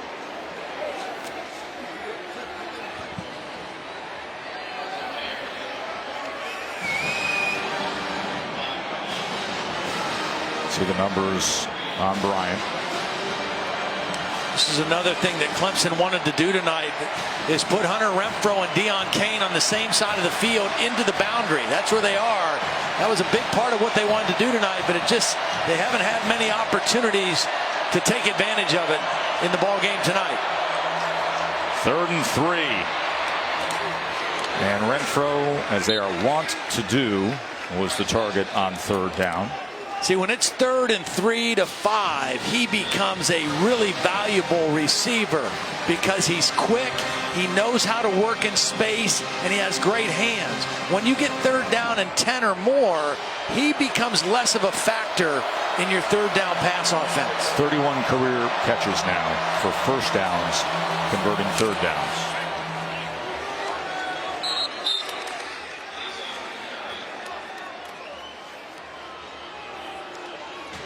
There is Anthony Jennings as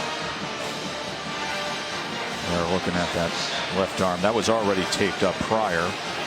He had that big quarterback pressure that caused the turnover in the 3rd quarter that really created the defining moments of this game. Deron Payne with the interception turned into Deron Payne, the 300-pounder, with the touchdown catch, and then the Mack Wilson pick 6. Trick play, Feaster downfield and incomplete, looking for Kane. Levi Wallace again, not fooled. He has been matched up on Deion Kane quite a bit tonight and has more than held his own.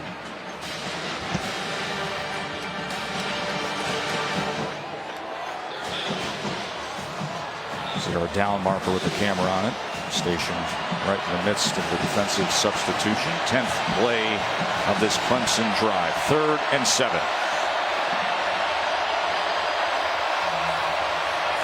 Pressure coming from Tony Brown. Bryant gets rid of it, and somehow Renfrow was able to haul that in while keeping his position on the sideline.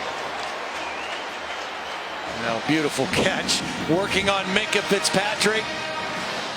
Excellent matchup. Can't cover it any better, but that's a beautiful throw by Kelly Bryant to the outside shoulder. Well, he gets in and out of it quickly, doesn't he? He sure does. Feaster now. And down the line is Mack Wilson. And look at this effort moments ago by Renfrow. I mean, this ball has to be thrown perfectly. He's under duress. He's fighting off Fitzpatrick and still has the presence to not only catch the football, but get that 1 foot inbound as well. I'll tell you, my man on the hat cam has been the production MVP tonight, hasn't he? That was a great look. An excellent catch.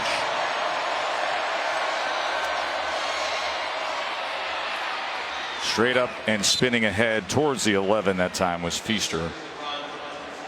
Coming up on 4 minutes coming off the clock on this drive. There's Anthony Jennings is down again at the end of this play. We've already seen Lester Cotton, a starting offensive lineman, come back out in street clothes and a brace on his leg.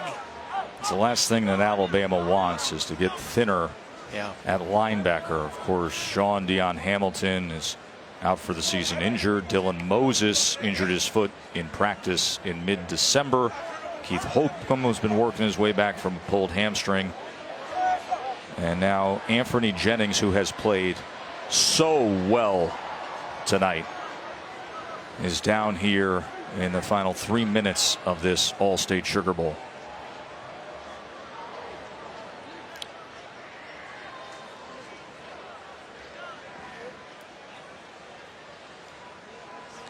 Well, this position has just been such a hard hit area all season, and the linebackers are used in so many ways. They're so versatile in this defense. And Anthony Jennings has had a heck of a ball game tonight, and you just hope that he's going to be okay and be able to continue to play on if Alabama advances to the championship game next week. Todd, I get the sense this didn't surprise you tonight. It didn't, because I just knew that Alabama was still one of the 4 best teams in college football. There was so much talk at the end of the year and when the committee was making their decision that maybe they didn't deserve it. Yes, they limped down the stretch, but it was because of injuries more than anything. And they didn't play well against Auburn, and they're the first to admit that. But they're fresh tonight. They're rested, they're healthy, and they've proven that they're one of the 4 best teams in college football, and have made a dominant statement tonight against the #1 team in the country.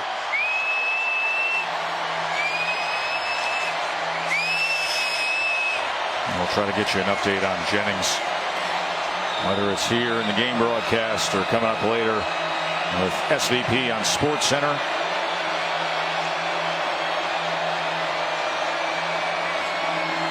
Third and 4.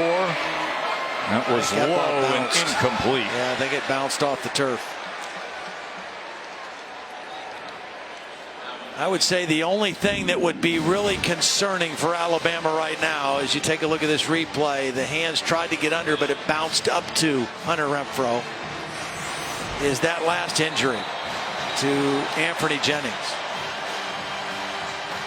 The linebacker position has already taken a real toll with injuries. Play of incomplete pass is under review.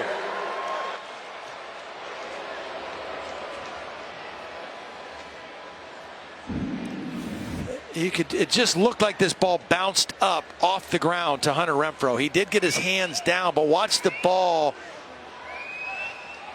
I don't know. That's pretty good. Maybe it was off his hands. Maybe he did. Hey, he has the best hands on the team. There's no question. Did he get his hands all the way under the ball? Let's bring in our rules expert, Bill Lamagna. Billy, what do you see? You know, the first reaction was that had to bounce up off the ground. Yeah, it looked like it. But on that views we've had here, that bounced up off his hands. Yeah. I expect replay to reverse this to a catch. Now, the thing that'll happen with that when they give it the catch is they're going to start the game clock again. 2.5 minutes to play here. Yes. Guy is such a good football player. He really so much is. fun to watch. As a younger brother that is a tight end, a freshman tight end on the team. Well, he was a scrappy 150-pound walk-on receiver. Went on to earn a scholarship and went on to become a championship game winning hero for the Clemson Tigers, Hunter Renfrow. After review, the ruling is the receiver did maintain control of the ball. It's a completed pass. 4th down, the 9-yard line. Well, good reversal. Good job by the replay officials.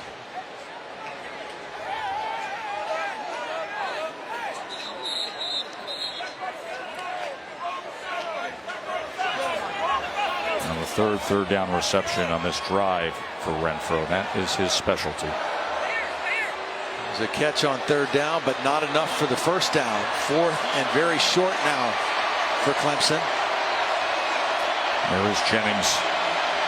Can be critical to get an update on his availability, assuming they hold on here for next week in the championship game against Georgia. Timeout. Clemson, the first of the half. Be 30 seconds in length. College football playoff national championship weekend in Atlanta. going to be the place to be, whether your favorite team is playing or not. And you can learn about all the events and festivities planned for Championship Campus at collegefootballplayoff.com. Won't want to miss out on the biggest weekend in college football. Thrilling outcome with Georgia in the Rose Bowl, as they will, I mean, the home crowd's got to be going nuts. Speaking of Georgia, they played in this game on January 1st, 1983, and a happy anniversary to the most outstanding player, your national championship right here. 35 years ago today. Long time partner. ago. Yeah, a lot of good memories in this building. It was a fun game, and you know, it's funny because every time I see Hunter Renfrow, it reminds me of one of our receivers, Greg Garrity, who made the game-winning catch in that ball game. Very similar kind of player. Well, here's 4th and 1 now. Bryant, can he get there? Yes. So it'll be 1st and goal for Clemson. Georgia looking to end a 36-year national title drought. Of course, won the title in 1980. Laura. Joe, Anthony Jennings officially out according to Alabama athletic trainers. It's a left knee injury, and they're going to reevaluate more as soon as this game is over, but he could barely get himself even to the bench after coming out of the medical tent. Yeah, that would be a concerning injury because he has been a huge factor for the defense tonight. Looking for the fade here, as Kane was trying to get free. Ronnie Harrison is still discussing it with him. You know, one of the reasons they were able to get some of these linebackers back is because they had so much time off after the Iron Bowl. They weren't in the SEC championship game, and it was a month before they played here. Not so heading to the championship game. You're looking at a very quick turnaround, a normal game week turnaround, and whether or not that's enough time to get Anthony Jennings back or not, that'll be a big question. 2nd and goal now, 2 minutes to play. This the 16th play of this time-consuming drive as Bryant was decked at the line of scrimmage. Want to remind you that the Ford Escape post-game is coming up after this. Timeout. We'll hear Clemson. Their 2nd of the half. from the coaches. We'll have the presentation of the All-State Sugar Bowl trophy, and we will start talking about what will happen a week from tonight. Georgia, Alabama will mean Nick Saban against Kirby Smart, his longtime defensive coordinator, and we know every time a former Saban assistant faces off, you hear the stat, and now it's up to 11-0 is Nick Saban all time against his former assistants. And by the way, all 11 of those wins come by at least 14 points. Well, Kirby was with him a long time, has modeled what he's doing at Georgia in his first 2 years. A lot based on that process, that model that he learned from Nick Saban. And he is building something there that's not going to go away anytime soon either, the way they're recruiting right now. 3rd and goal. Bryant to the end zone. Incomplete.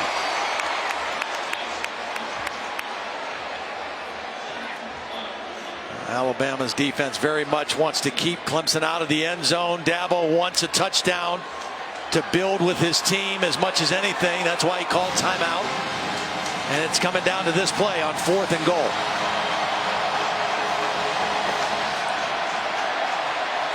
You got to think Renfrow right here in the slot, some kind of a rub play with 2 receivers coming to the inside and Renfrow breaking out. 4th and goal. Too high for Thompson. Turnover on downs. And the Tide is going to be headed to play for it all. That big block C on the hat of Dabo Swinney. Says going to change hats. A little superstition. It was 25 years ago that Dabo was on this field with the script A. And he swiped the game ball, the Sugar Bowl, from a Bama manager to celebrate. Won a national title as a player. And then a year ago won a national title as a coach. But now it's the coach on the other side who will be playing for history. Chasing Bear Bryant. Saban's got 5. the Bear with 6 national titles. He's going for 5 in 9 seasons, right? He is. That's pretty amazing. In today's world of college football, that kind of run. Thought that would be the shortest span needed to win 5 titles in the Bowl era. 16 seasons by Alabama from 64 to 79 under Bear Bryant. But if Alabama does it, their 5th national title in the last 9 seasons.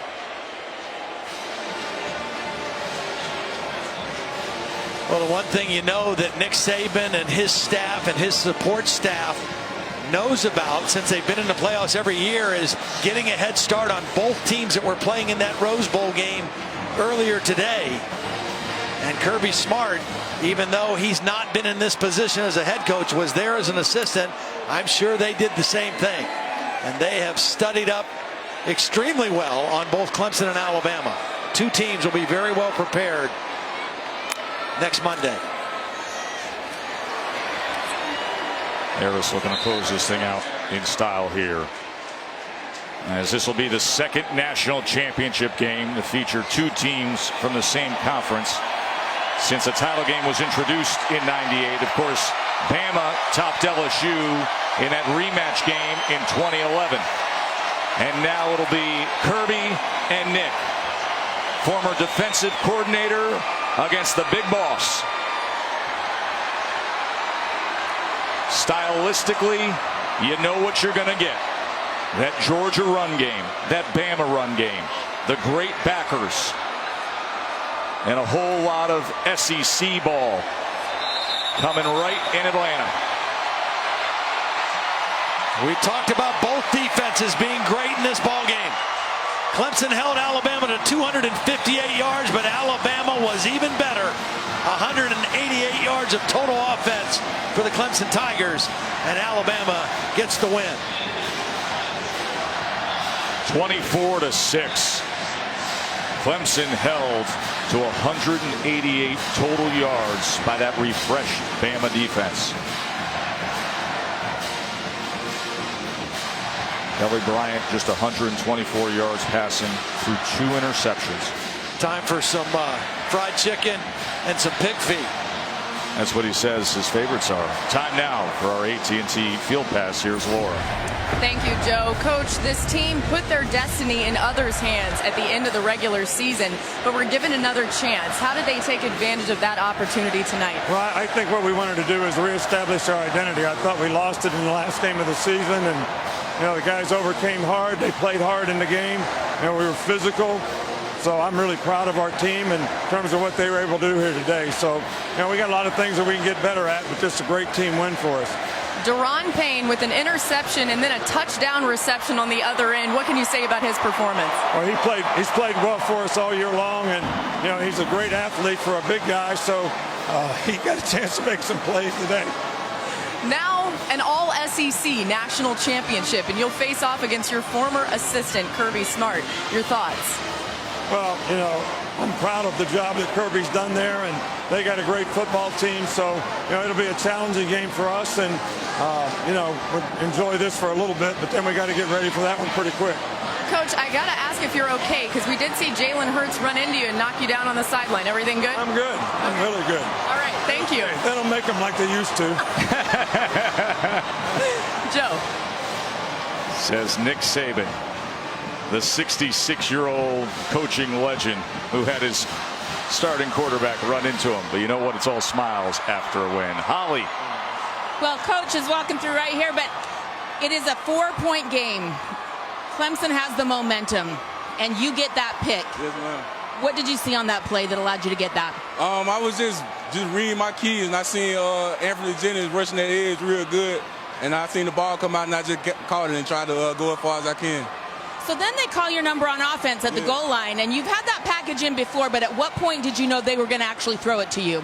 We've been running it for a minute now, but I didn't think they were going to do it this early. But I'm so happy they did it, and I'm blessed and just thankful for the opportunity.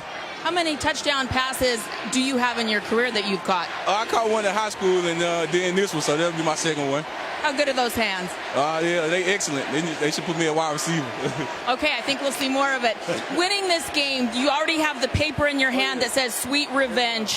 What was this like to put all those questions to rest about were you good enough still? Me and my teammates, we did a lot of hard work coming up here, and we just wanted to prove all the doubters and the naysayers that we are a really dominant team and we haven't lost anything. Georgia, Alabama, what does that sound like for a national championship? That sounds good. 2 SEC teams going at it, and I'm ready to get after it. Thank you so much. You're welcome. Joe? Deron Payne says, hey, Coach William Smith back at Shades Valley High School once let me catch and score a touchdown. And then Saban did it tonight. And that was the moment that sparked things. He had the interception, he had the touchdown, and now we have this. Georgia and Alabama for the College Football Playoff National Championship. More to come from the All-State Sugar Bowl after this. Ford Escape Postgame is brought to you by Ford, going further so you can.